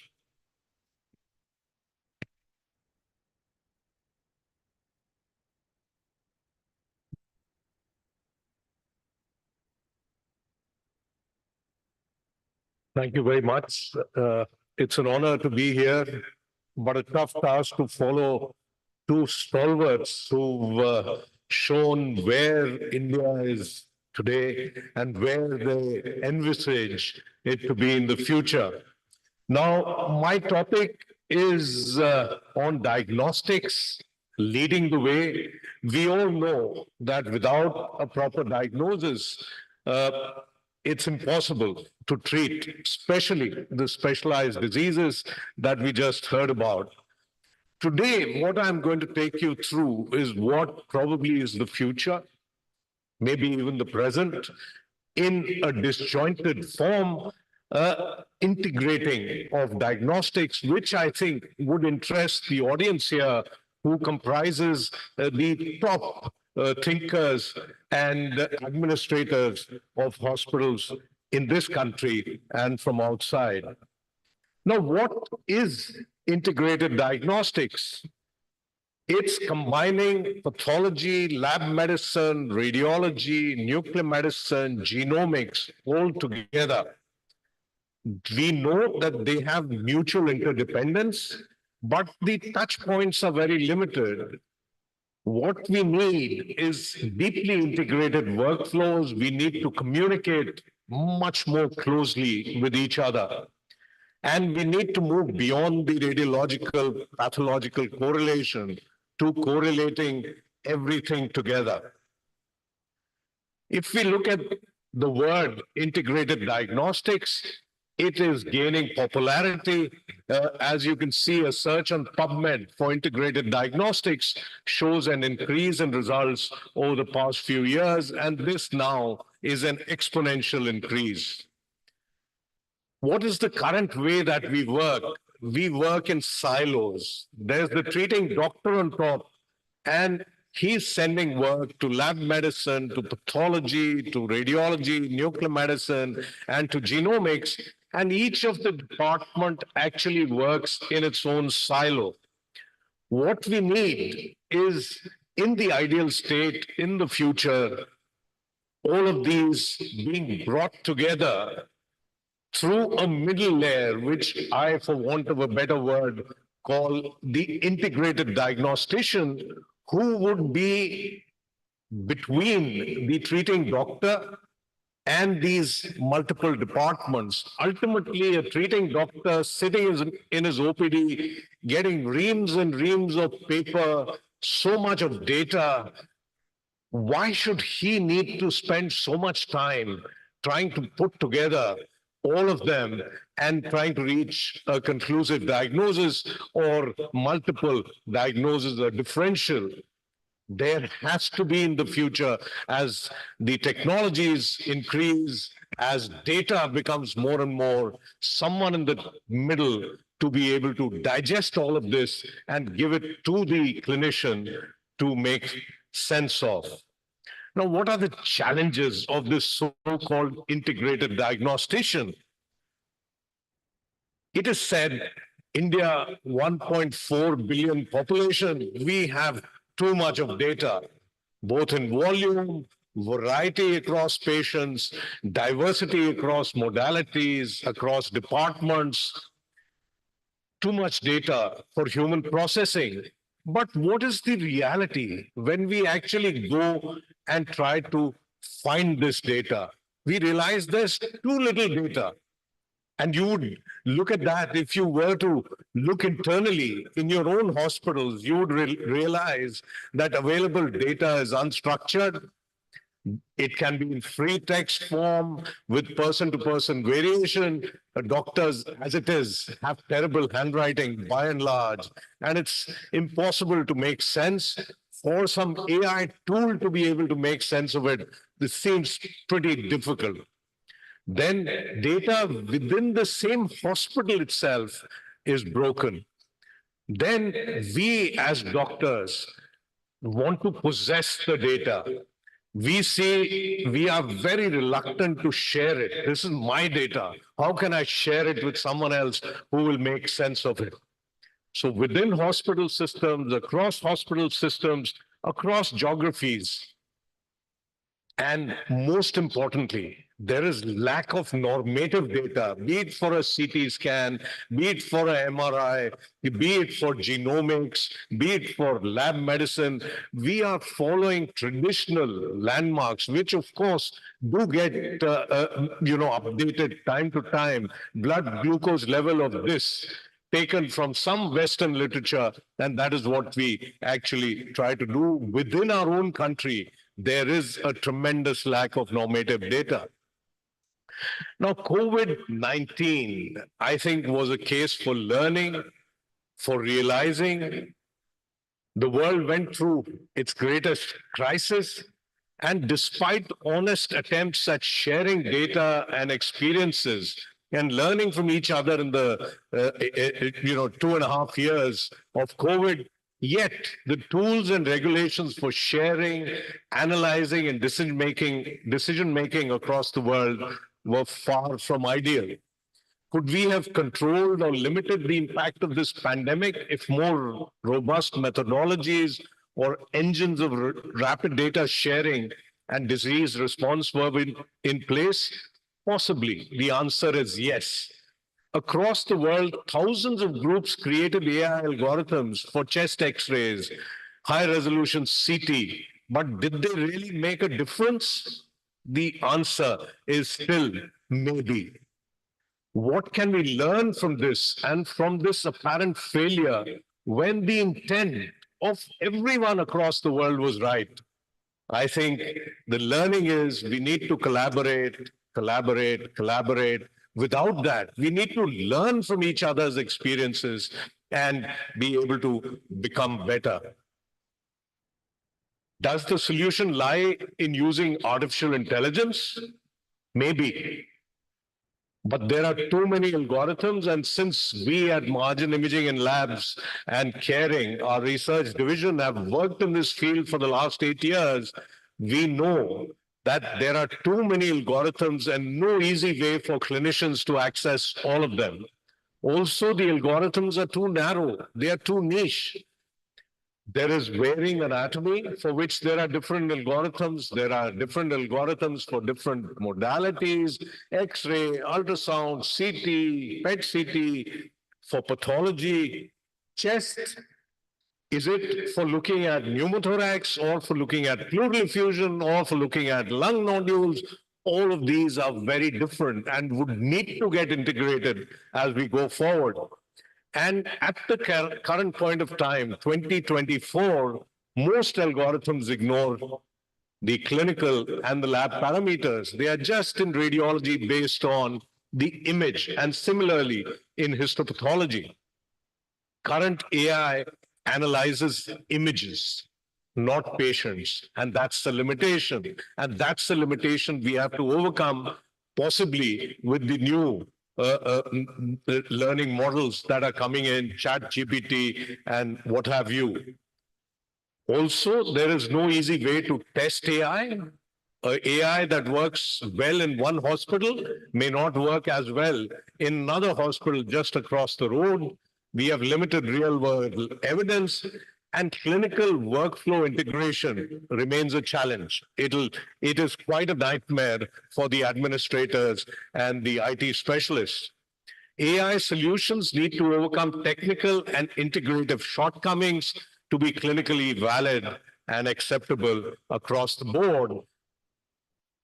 Now, informatics tools that the clinician diagnostician will need is real-time data search and seamless integration, without which use of AI in hospitals, in clinics, in diagnostic centers is going to be very, very difficult. Now, I do believe as a radiologist that radiologists are ideally suited to play the role of this integrated diagnostician, because we've been dealing with data, digital data, for decades now. We are already trained in assimilating multimodal data. Radiology has been digital from get-go. We have been earliest adopters of informatics and AI. But we need to be clinical radiologists and not armchair radiologists. This is a problem with radiologists, especially the younger ones today who want to sit at home or sit in Goa and just report on scans. That's not the way the future is going to be. And then a new kind of turf war may start. Who becomes the integrated diagnostician? The pathologist wants to do it. Someone else may want to do it. We, however, whosoever it may be, we need to quickly learn skills across domains and technologies, including data science, informatics, and statistical decision-making. Where are we today? We already have integrated tumor boards, and this is something that's available from a company called Sectra, where images, radiology, pathology, and so on and so forth sit side by side, instantly resolve discordances. You do not need to be physically present if you cannot be there. And this improves quality, reduces risks, and this is being used across the board in oncology. We, on our own end, set up an advanced clinical NGS lab in an imaging facility, which was our attempt at integration. And we are still struggling to actually integrate them in a way that it can be given in a form which is easy for the clinician to accept. There are three possible ways of integration of imaging and genomics: techno-commercial. How does genomics drive imaging and vice versa? Viability of healthcare systems, sustainability of healthcare systems is very, very important. And for that, we need to be financially viable, or there has to be money coming from CSR, philanthropic institutions which come in, like it does at the Tata Memorial. They can do things in a much different way than in a hospital, which is completely private, driven by 12 rupees a unit electricity, land which is hundreds of crores, and what have you. Then there are clinical synergies, say genotype and phenotype correlation across a single viewer for oncologists, and then thought process. I think that is very, very important. What can one learn from the other to improve their own practice? I've been told I can go ahead, Alex, because the governor is late. There's single patient-centric window for clinicians, where a clinician is able to see everything on one window, including the past treatment history, the present one, the radiology, pathology, surgery, what have you. This enables radiogenomics analytics in the future, genomics data, detailed imaging data, and clinical follow-up data all seen together. And this ultimately will be used by machine learning systems, by the new genomics algorithms that are getting available, to be able to have integration all across the board. Does the future of screening, predictive health, and preventive health lie in integrated diagnostics, where the genetic risk is by exome sequencing, acquired risk by detailed history taking, current status, do I have cancer, by a whole body MRI or some other form of imaging, and my risk of getting cancer in the future as compared to the average person given by genomics. The hospital of the future, I believe, will have an integrated diagnostics department, which will lie at the center of all other departments. And like I said, there would be this integrated diagnostician between the treating doctor and the diagnostics, various diagnostics departments. This is like the Integrated Diagnostics Institute, and research, AI, development of newer and newer concepts will all fall within its domain. This is our attempt. We envisaged this about 5 years ago, and about 2.5 years ago, we had the Vice President of India come and inaugurate what we call our Center of Integrated Diagnostics, where under one roof, we do from hemoglobin to next-gen sequencing, and from X-ray to PET-CT, all under one roof. And out of this has also come an AI startup, which is now a full-fledged company called Carpal.ai, which is a platform-based approach to the testing and deployment of AI currently running in some of the best centers of the world: Harvard, Stanford, Thomas Jefferson, Emory, Yale, and now undergoing a commercial attempt. Now, what is the future for young radiologists and physicians as far as the use of AI and its impact is concerned? AI will work as a radiologist assistant, improving productivity and quality, will replace radiologists for certain areas of reporting, will help clinicians read scans and lead to turf erosion. I think the clinicians are very happy taking on the AI algorithms and using them. A neurologist for head CT or head MRI, spine MRI, getting a report given by an AI algorithm and knowing the patient inside out, it can really be useful. Will help in reading scans in underdeveloped parts of the world with limited number of radiologists. Will impact teleradiology providers, the remote reading providers, and improve accuracy, productivity, and lower costs. Of course, questions regarding liability of AI-generated reports still remain. Is it the supervising radiologist? Is it the physician? Is it the AI company which developed the algorithm? Is it the insurance company? Is it the hospital, or is it someone else? But one thing is for certain: it is going to improve our turnaround times and reduce healthcare costs. In the end, I'd like to leave you with these words, and there are a lot of CXOs and administrators of healthcare sitting in this room. I quote Jack Welch, the legendary chairman of GE, who said, "Change before you have to, and also control your own destiny, or someone else will." Thank you very much for your attention. Thank you, Harsh, for another amazing presentation.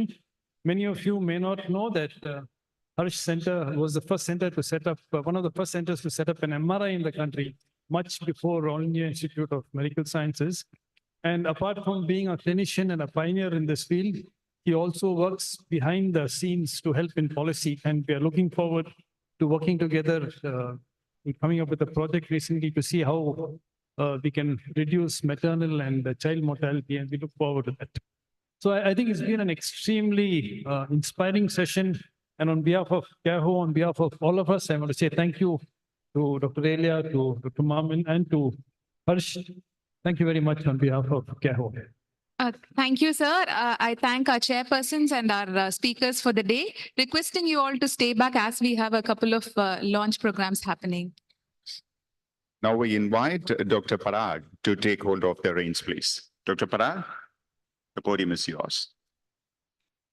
Thank you very much, and a big round of applause for our fantastic panelists. Lots of learning. A quick photograph. Dr. Alex, can you please get a good photograph? Ladies and gentlemen, as we move towards the inaugural, we'd like to have a very, very important ceremony in between. We'd like to announce the Center for Quality Promotion. May I please have the chairman for the Center for Quality Promotion, Mr. Joy Chakrabarti, on stage, please. May I also have Mrs. Rama Rajshekhar on board, please, on the stage, who's the co-chair. Also, may I request the mentor from CAHO, Father Johnson, to please come up on the dais. And our very own respected Dr. Vijay Agarwal and Dr. Lalu Joseph to come up on stage, please. As you know, Center for Quality Promotion, these are institutions that allow quality to grow within themselves and get organizations from outside to come and train, to come and learn within their institutions. We have already launched 36 centers for quality promotion, and today we are all set to launch a few more. But before I proceed, for all the stellar work that this team has done, may I please request a small video on what Center for Quality Promotion is all about.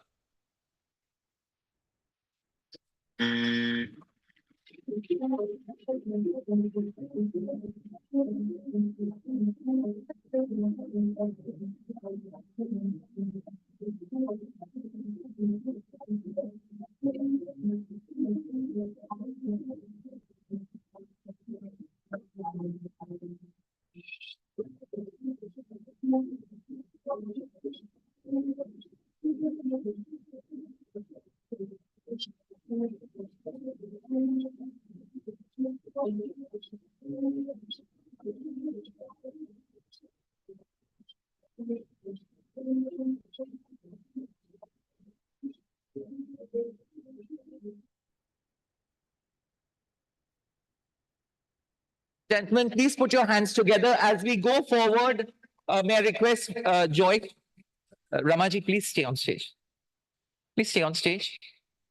As we add 2 more centers for quality promotion to the family, may I please request, and please put your hands together, a great round of applause for Bethany Hospital Shillong, Dr. Peter Silo and team to please come up on stage and be acknowledged for the great contribution they're doing to the community.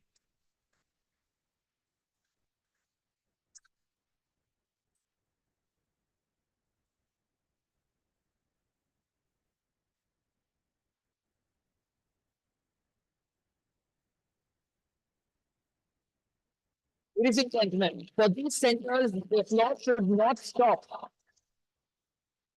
This is going beyond the call of duty. Centers for Quality Promotion embody the true spirit of CAHO.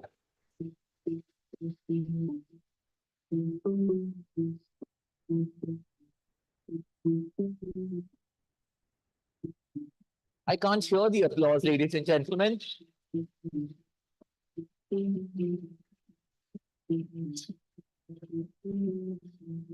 This is Center for Quality Promotion number 37 in our country.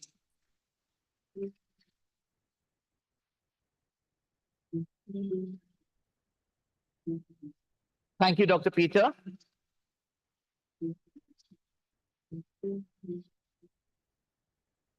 And to take things forward and announce Center for Quality Promotion number 38, may I invite from Ruby Hall Clinic, Pune, Sonia Bhagat and her team to come forward and get recognized for her contribution to the field of quality.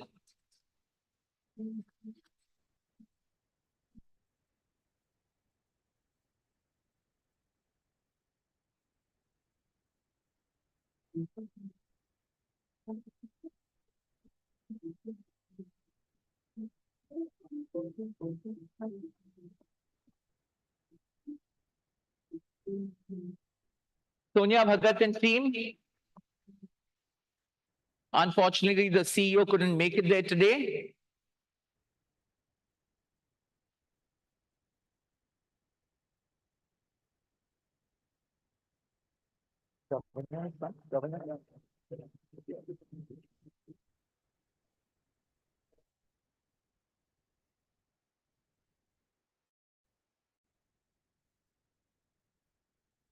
Thank you very much, ladies and gentlemen. May I request the dignitaries to kindly step off the dais.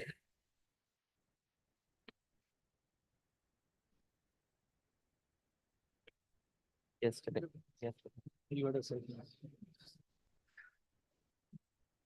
We move towards the inaugural function.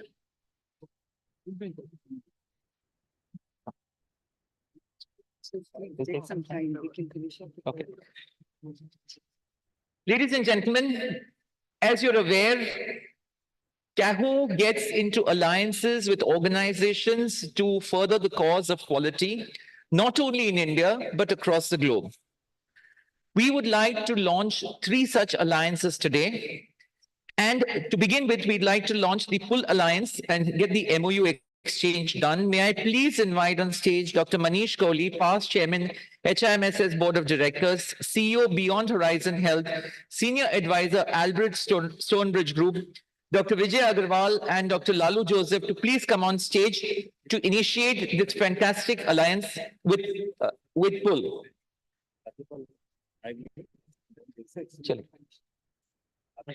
Please put your hands together for Dr. Manish Kohli and Pull. Hello. Hello.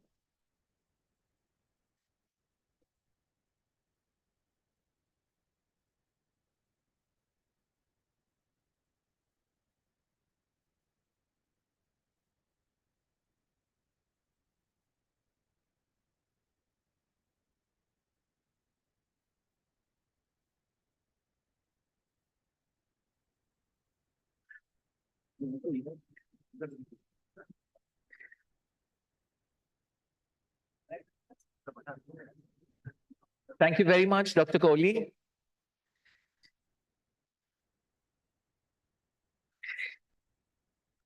Next, we'd like to invite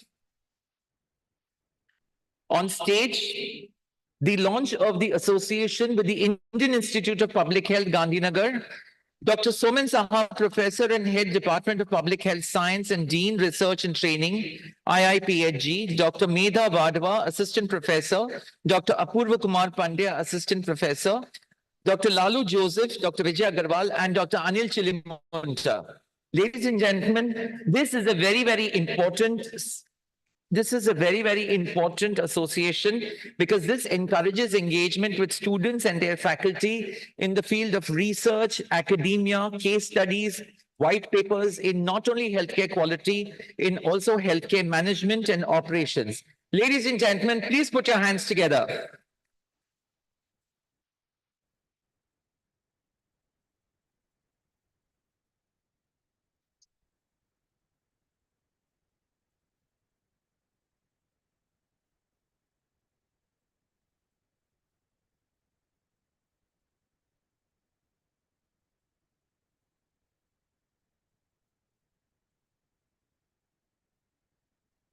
And I'd like to now have the last, but a very, very important and international association, the launch of the Jakaya Kikwate Cardiac Institute.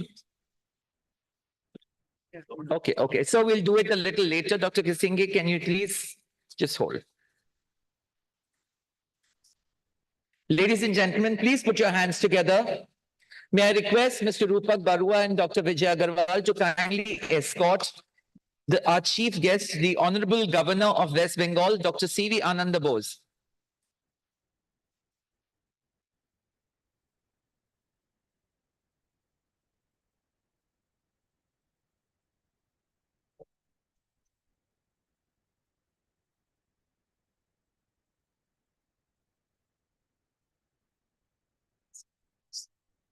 National anthem, no introduction first. Everybody stand up. As we wait for His Excellency, the Honorable Governor of West Bengal, may I request the following dignitaries, Dr. Palin Gundongbam, Mr. Prashant Sharma, Dr. Shankar Sen Gupta, Dr. Vijay Agarwal, and Dr. Lalu Joseph to also come up on the dais, please.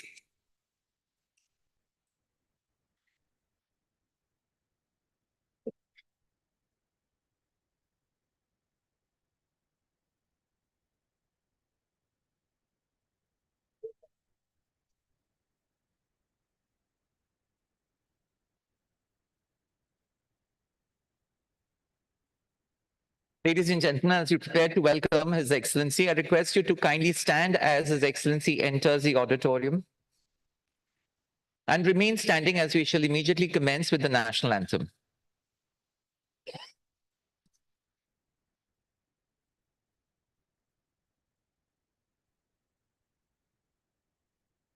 Ladies and gentlemen, His Excellency, the Honorable Governor of West Bengal, Dr. C.V. Ananda Bose.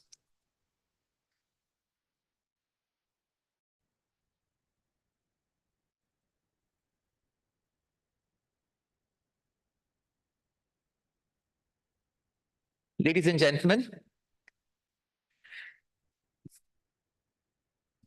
please remain standing for the national anthem.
Thank you.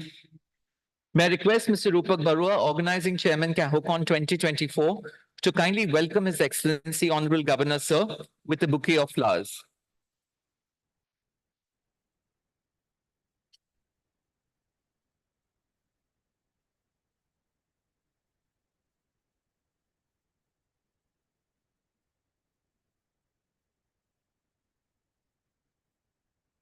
And may I request all the dignitaries on the dais to kindly come forth for the lamp lighting ceremony.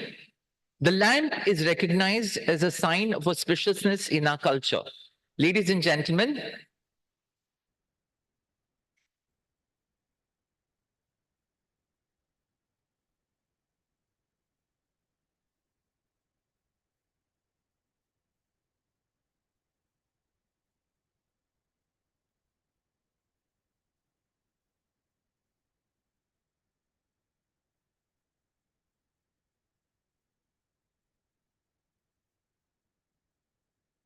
thank you very much. May I now request Mr. Rupak Barua, Organizing Chairman, CAHOCON 2024, to kindly give the welcome address as the Organizing Chairman. Over to you, Mr. Barua.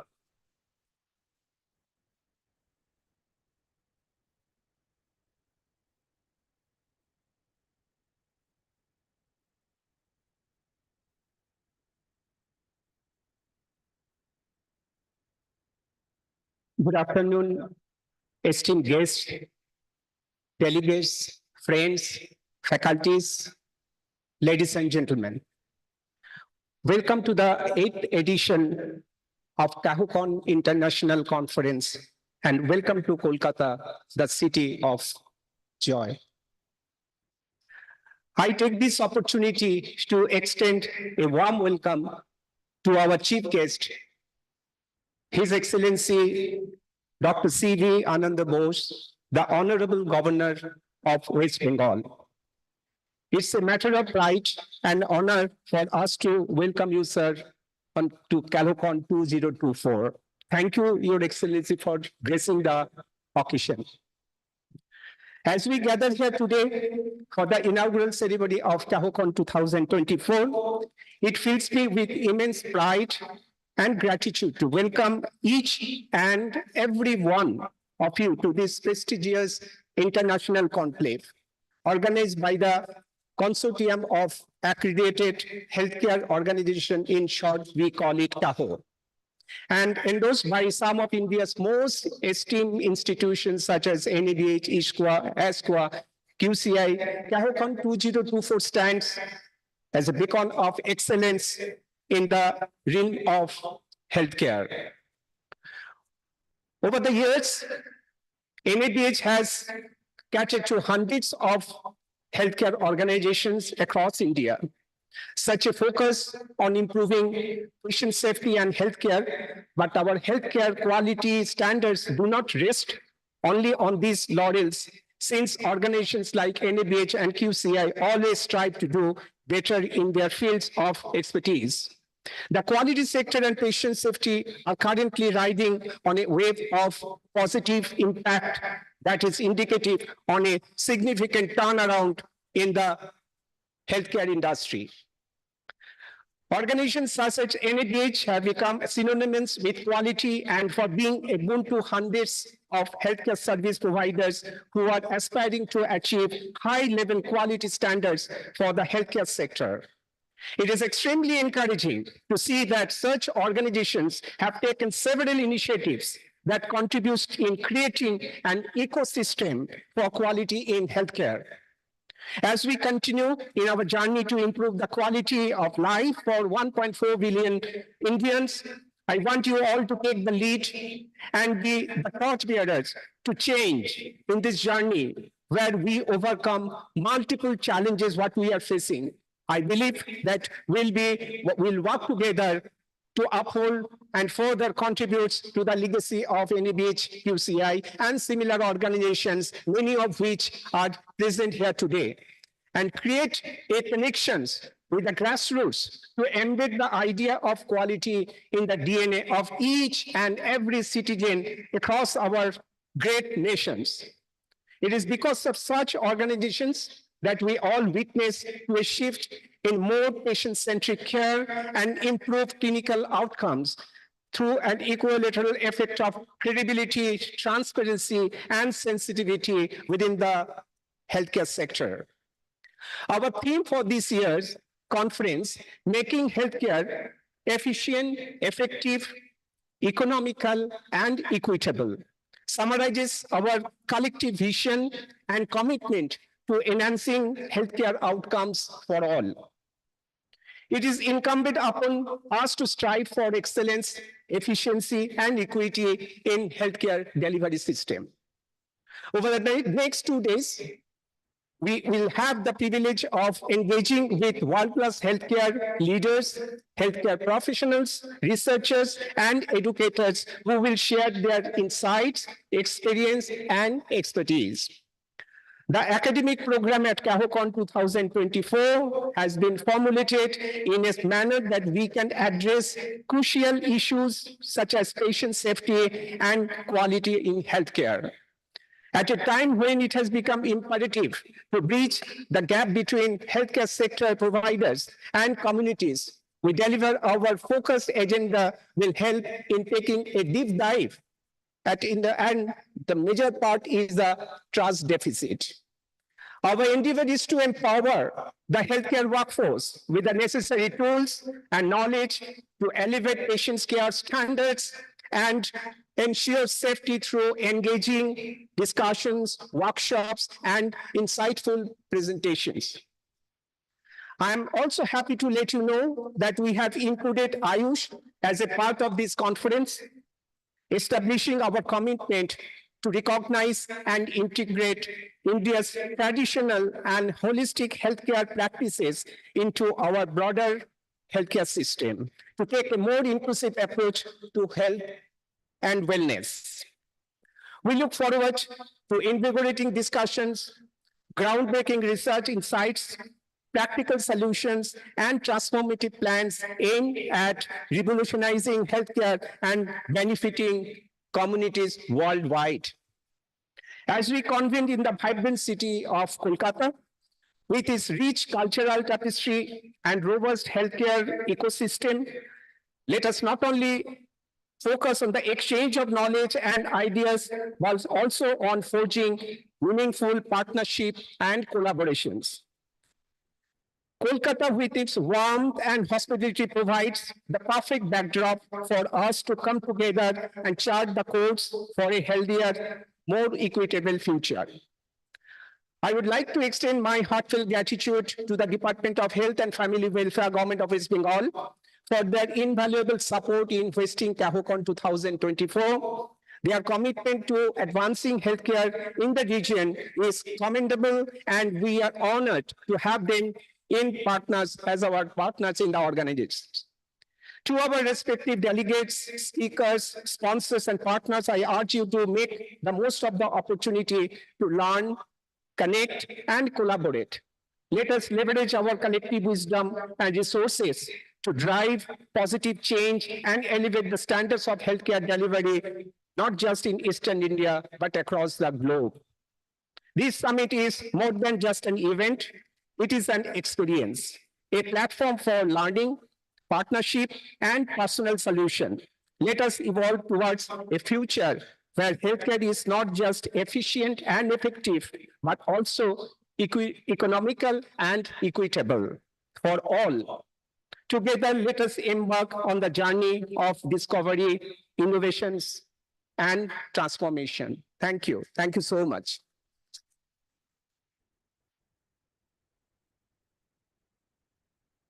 Thank you very much, Mr. Barua. May I now request the President CAHO, Dr. Vijay Agarwal, to kindly speak to us about CAHO and its journey. Over to you, Dr. Agarwal, sir.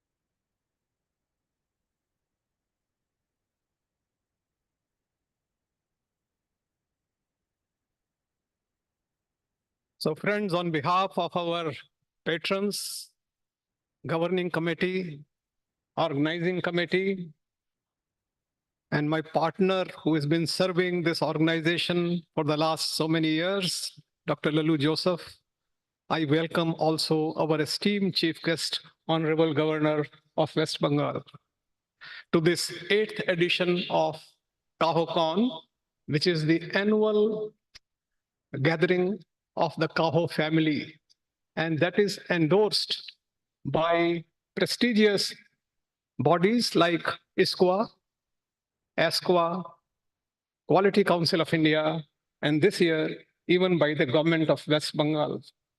We are extremely proud of such an association.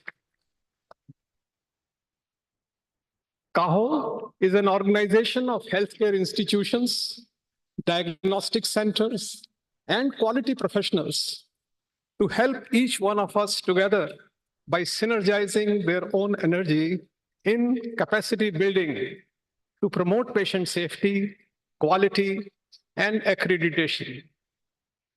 This is being done by pooling the expertise of the experts all over the country. There are no hired experts, there are no hired teachers. Each one of the people have come together to create this movement. We have also understood that if we want to create a movement of patient safety, then all the persons, all the stakeholders of healthcare delivery have to be reached out to. Everyone has to be addressed, be it clinicians and nurses, administrators, quality professionals, rehab professionals, pharmacists, dietitians, housekeeping people, each one of them. We are trying to, even the healthcare engineers. And now we are also, therefore, together, we can work on creating a sustainable healthcare environment.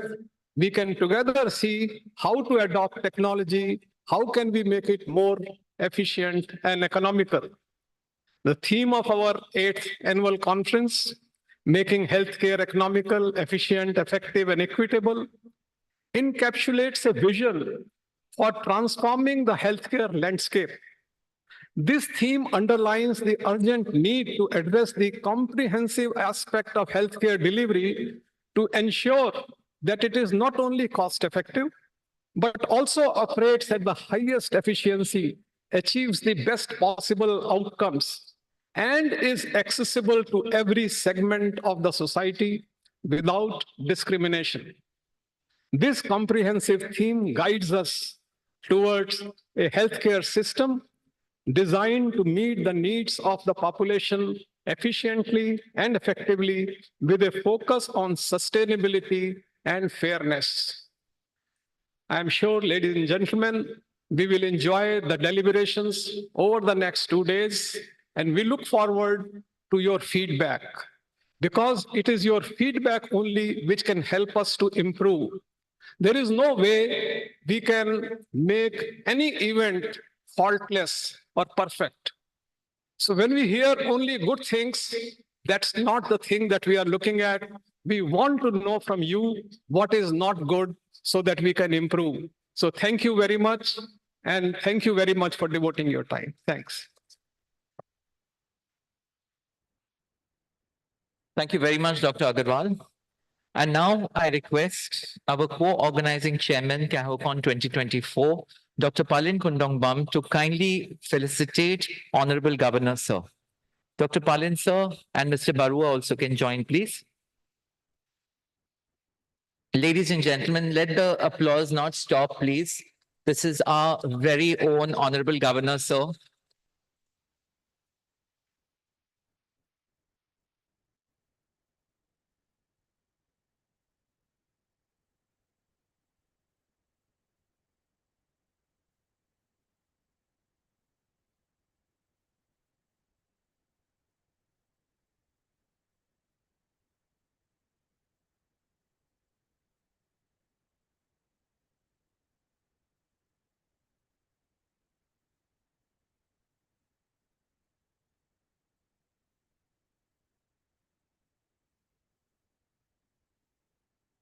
Thank you very much. We are today going to launch a slew of CAHO newer initiatives. And as we begin, we'd first like to have a special recognition award to the National Accreditation Board for Laboratories. This award is given for outstanding efforts to promote quality and patient safety in diagnostic laboratories. NABL, in conjunction with CAHO, conducted over 25 programs on training of laboratory personnel on ISO 15189, the transition from 2012 to 2022 version in Tier 2 and Tier 3 cities. This is a yeoman service to enhance the quality of laboratory services, one of the key pillars of healthcare. May I please invite Mr. N. Venkateswaran, CEO, National Accreditation Board for Laboratories, and Dr. Pankaj Johri, Director and Head Operations Medical, National Accreditation Board for Laboratories on the dais. And may I please request His Excellency, Honorable Governor, sir, to kindly recognize this superb effort, which will go a long way in enhancing the quality of healthcare in Tier 2 and Tier 3 cities. Ladies and gentlemen, let the applause not stop, please. The laboratories deserve it.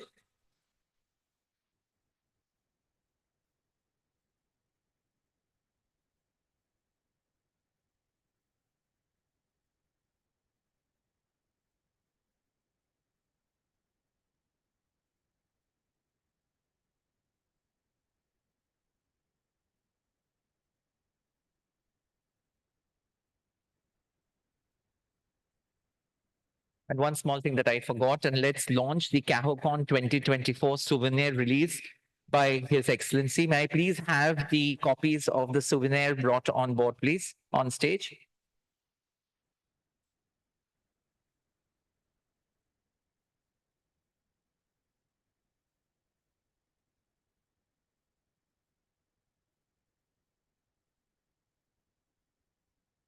Go, go.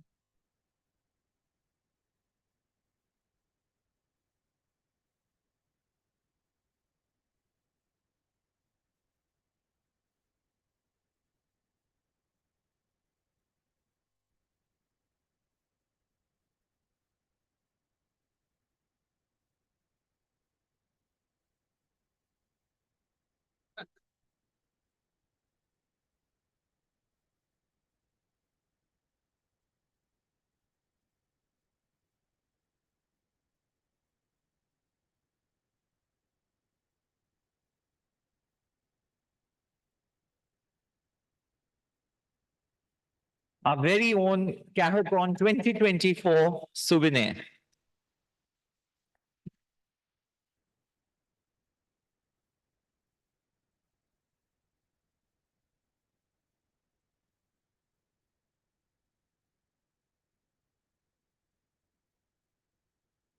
As I said, we've got a ton of new launches today. In these trying times where we are facing a lot of litigation against doctors, hospitals, and in general against healthcare, there is a need to ensure effective credentialing and privileging processes in organizations to enhance patient safety, to reduce medical errors, and enhance clinical outcomes. With this view in mind, a special team of people got together and put out a white paper on privileging in medical practice, a call for action, jointly authored by CAHO and the Institute of Medicine and Law. I would like to invite His Excellency Honorable Governor, sir, to kindly launch this white paper as well. I'd like to invite Advocate Mahendra Kumar Bajpai. I think he is not here today. Dr. Vijay Agarwal, Dr. Anil Chilimunta, Ms. Dhania Michael, Dr. Ranjit Emmanuel James, Dr. Latif Johnson, Advocate Ravindra Mangal, and Dr. Lalu Joseph to kindly inaugurate the white paper on privileging in medical practice, a call for action. This is something which will enable all of us to learn better and to deliver better healthcare outcomes. Hi.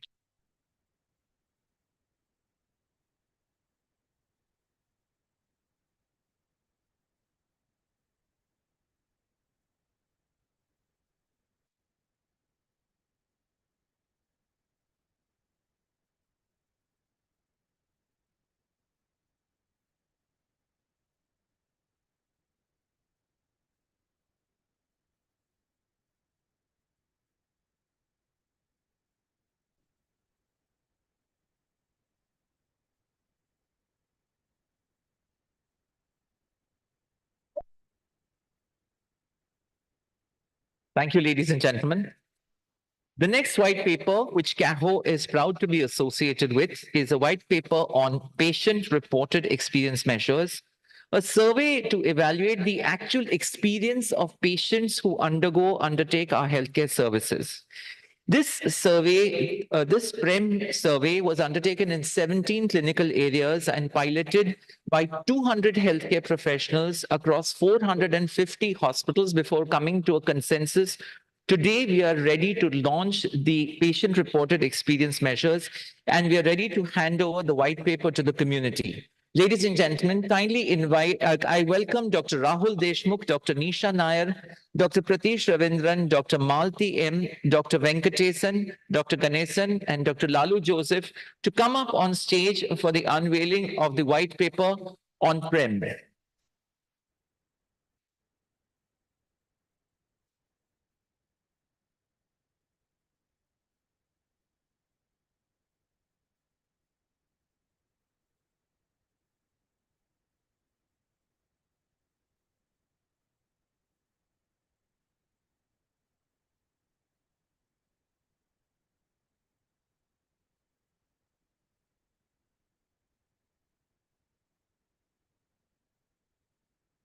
This is the voice of your patient. Ladies and gentlemen, a round of applause, please.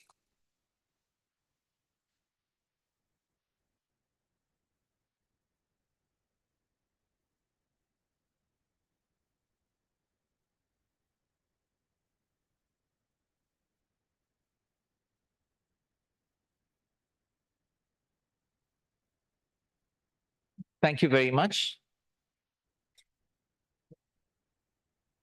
As you know, it is extremely crucial to not only gather data about the errors of healthcare, but to also analyze the adverse events that we see in our practice.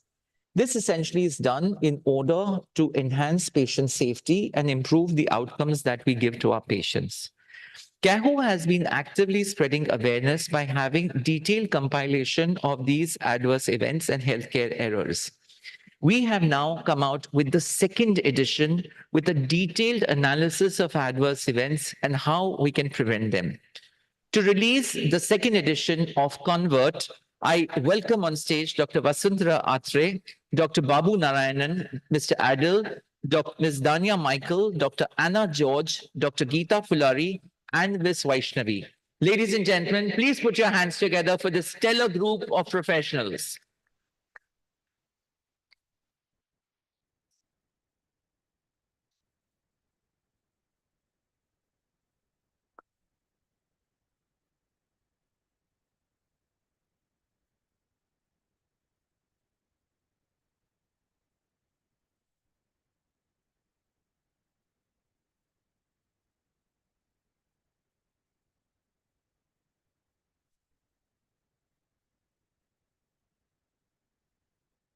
The name is Jakaya Pikwate Gynec Institute का नाम मुझे print करके मतलब इस Peter is I know the full name of the institute in Providence.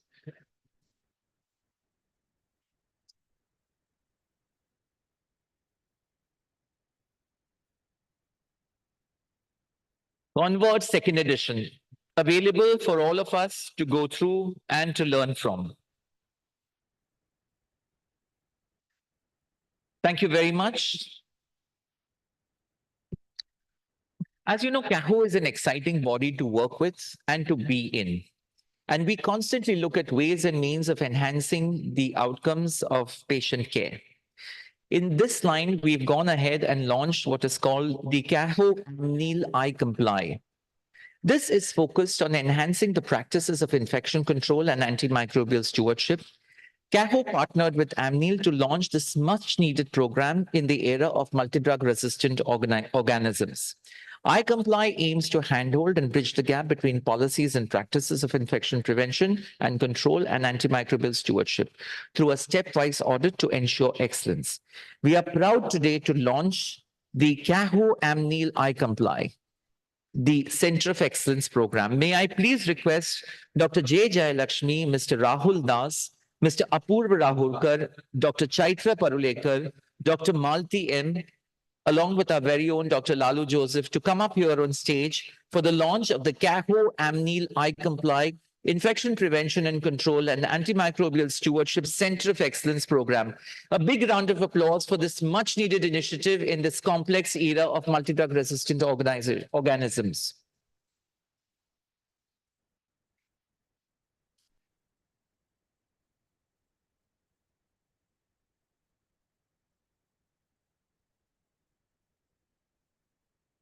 I'm sure that most of you will sign up for this program, and it helps us to narrow down the gap in the infection control practices that we have in our organization. Thank you very much, ladies and gentlemen. One area that has always been complex has been the area of endoscopy. And CAHO has gone ahead and launched the Endoscopy Center of Excellence program in association with ASP, a first of its kind program to audit and mentor endoscopy facilities, endoscopy equipment management and technology, which has got excellent trained staff and standardized protocols in the area of reprocessing to promote evidence-based practices. Ladies and gentlemen, please put your hands together as I welcome on board Dr. Parivalan R, Banali Banek, Dr. Malti, Mr. Nikunj, and Vinu Joseph.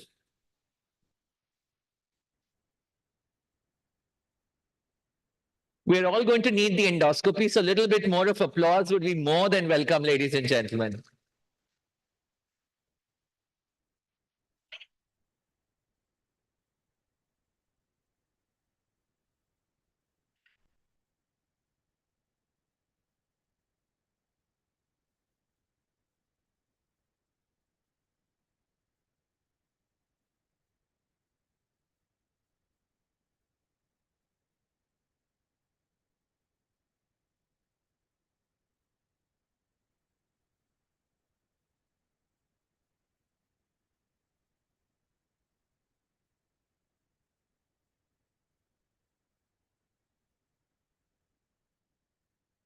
As we just spoke about, antibiotic stewardship is probably the golden key to better antimicrobial management.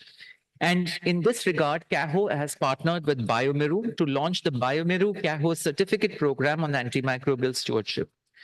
We are launching this program today, and I'd like to invite on stage, somebody is already here, a veteran of laboratory medicine and infection control practices, my good friend, Dr. Sankar Sen Gupta Da, Dr. Dev Kishore, Dr. Vijay Agarwal, Dr. Laju Joseph, and Dr. J. Jay Lakshmi. Please welcome them as we launch the Biomeru CAHO certificate program on antimicrobial stewardship.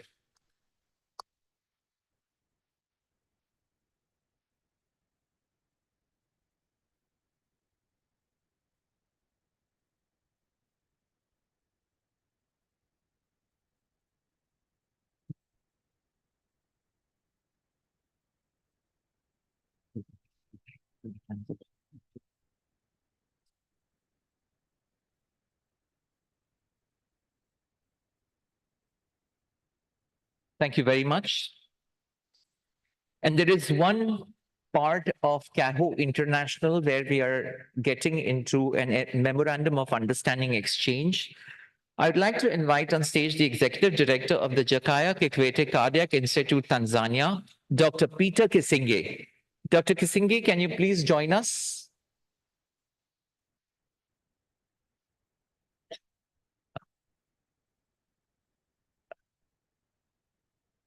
Okay. I think Dr. Kisinge has got detained with some other urgent business.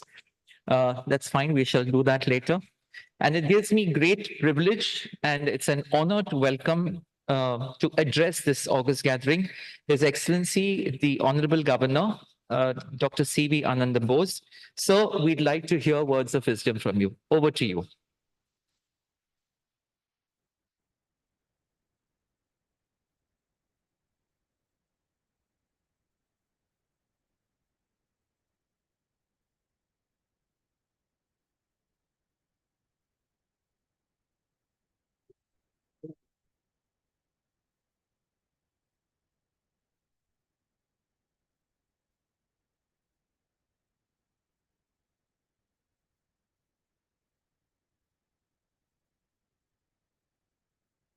Consortium of accredited healthcare organizations, President Dr. Vijay Agarwal, Secretary General Dr. Lalu Joseph, Organizing Chairman Mr. Rupak Barwa, Co-Chairman Dr. Palin, Co-Chairman Mr. Prashant Sharma, Organizing Secretary Dr. Shankar Sengupta, friends, ladies and gentlemen, expert doctors and friends.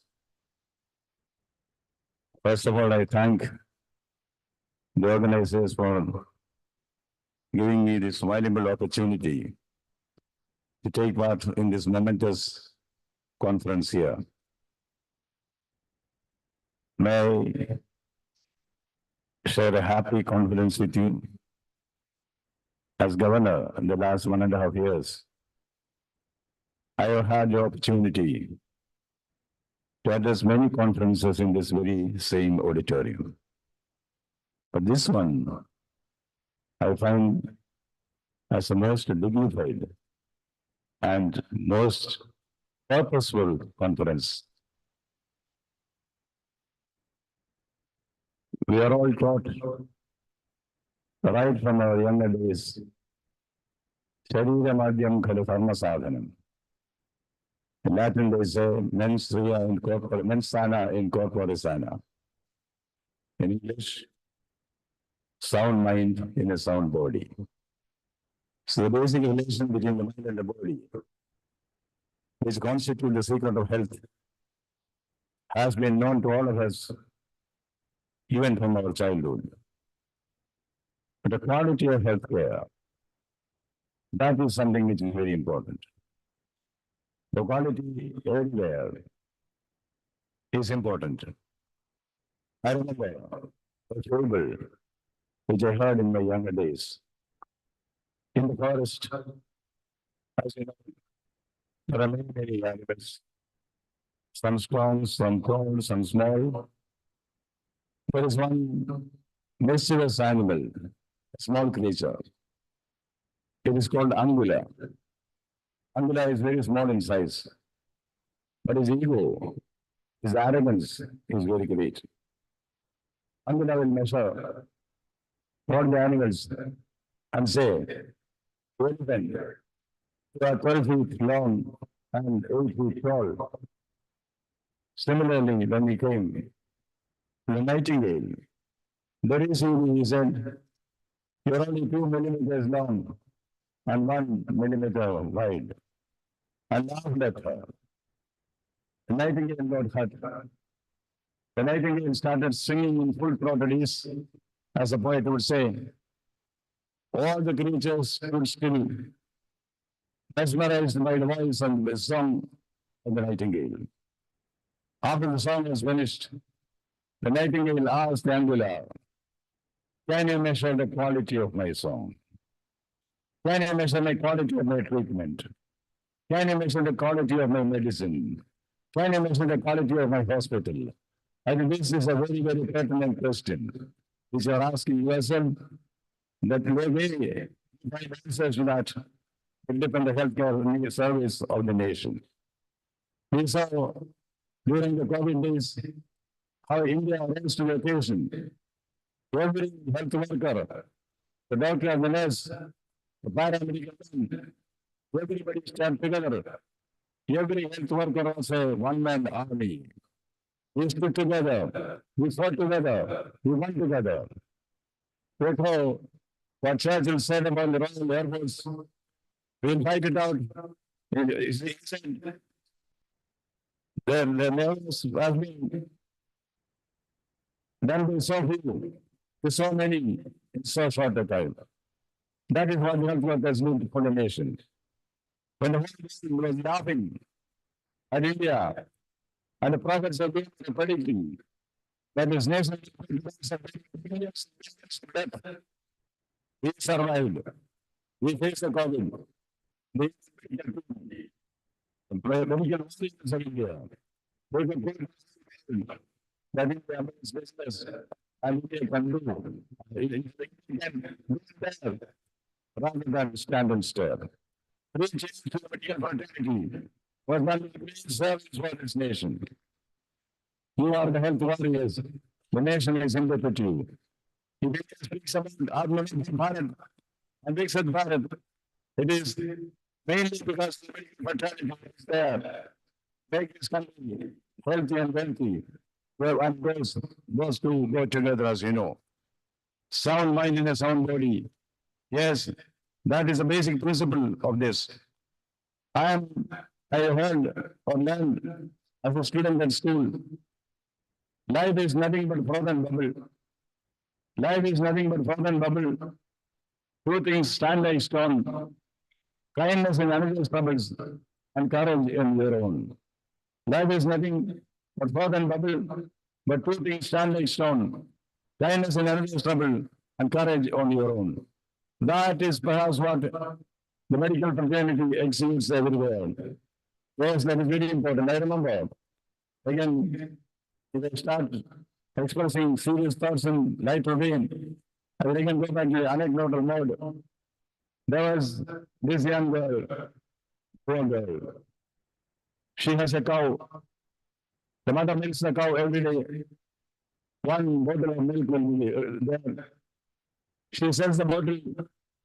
The nearest tea shop gets the money. It's a provision for the day. Once, when she was going to sell the milk, the poor girl asked her, I would like to drink milk. I have no milk. Can I give it to you? She said, yes. How much does it cost? She said, 15 rupees. He said, I wish I could give you 20 rupees, but I want to have the milk. Young girl gave the without any money. But she was worried. When I go back home, my mother chastised me. You have no money to buy the provisions. How could you give the money? But you know what the mother did? The mother hugged her daughter, complimented her, and said, you have done a great deed. This is scene number one. Scene number two, this young girl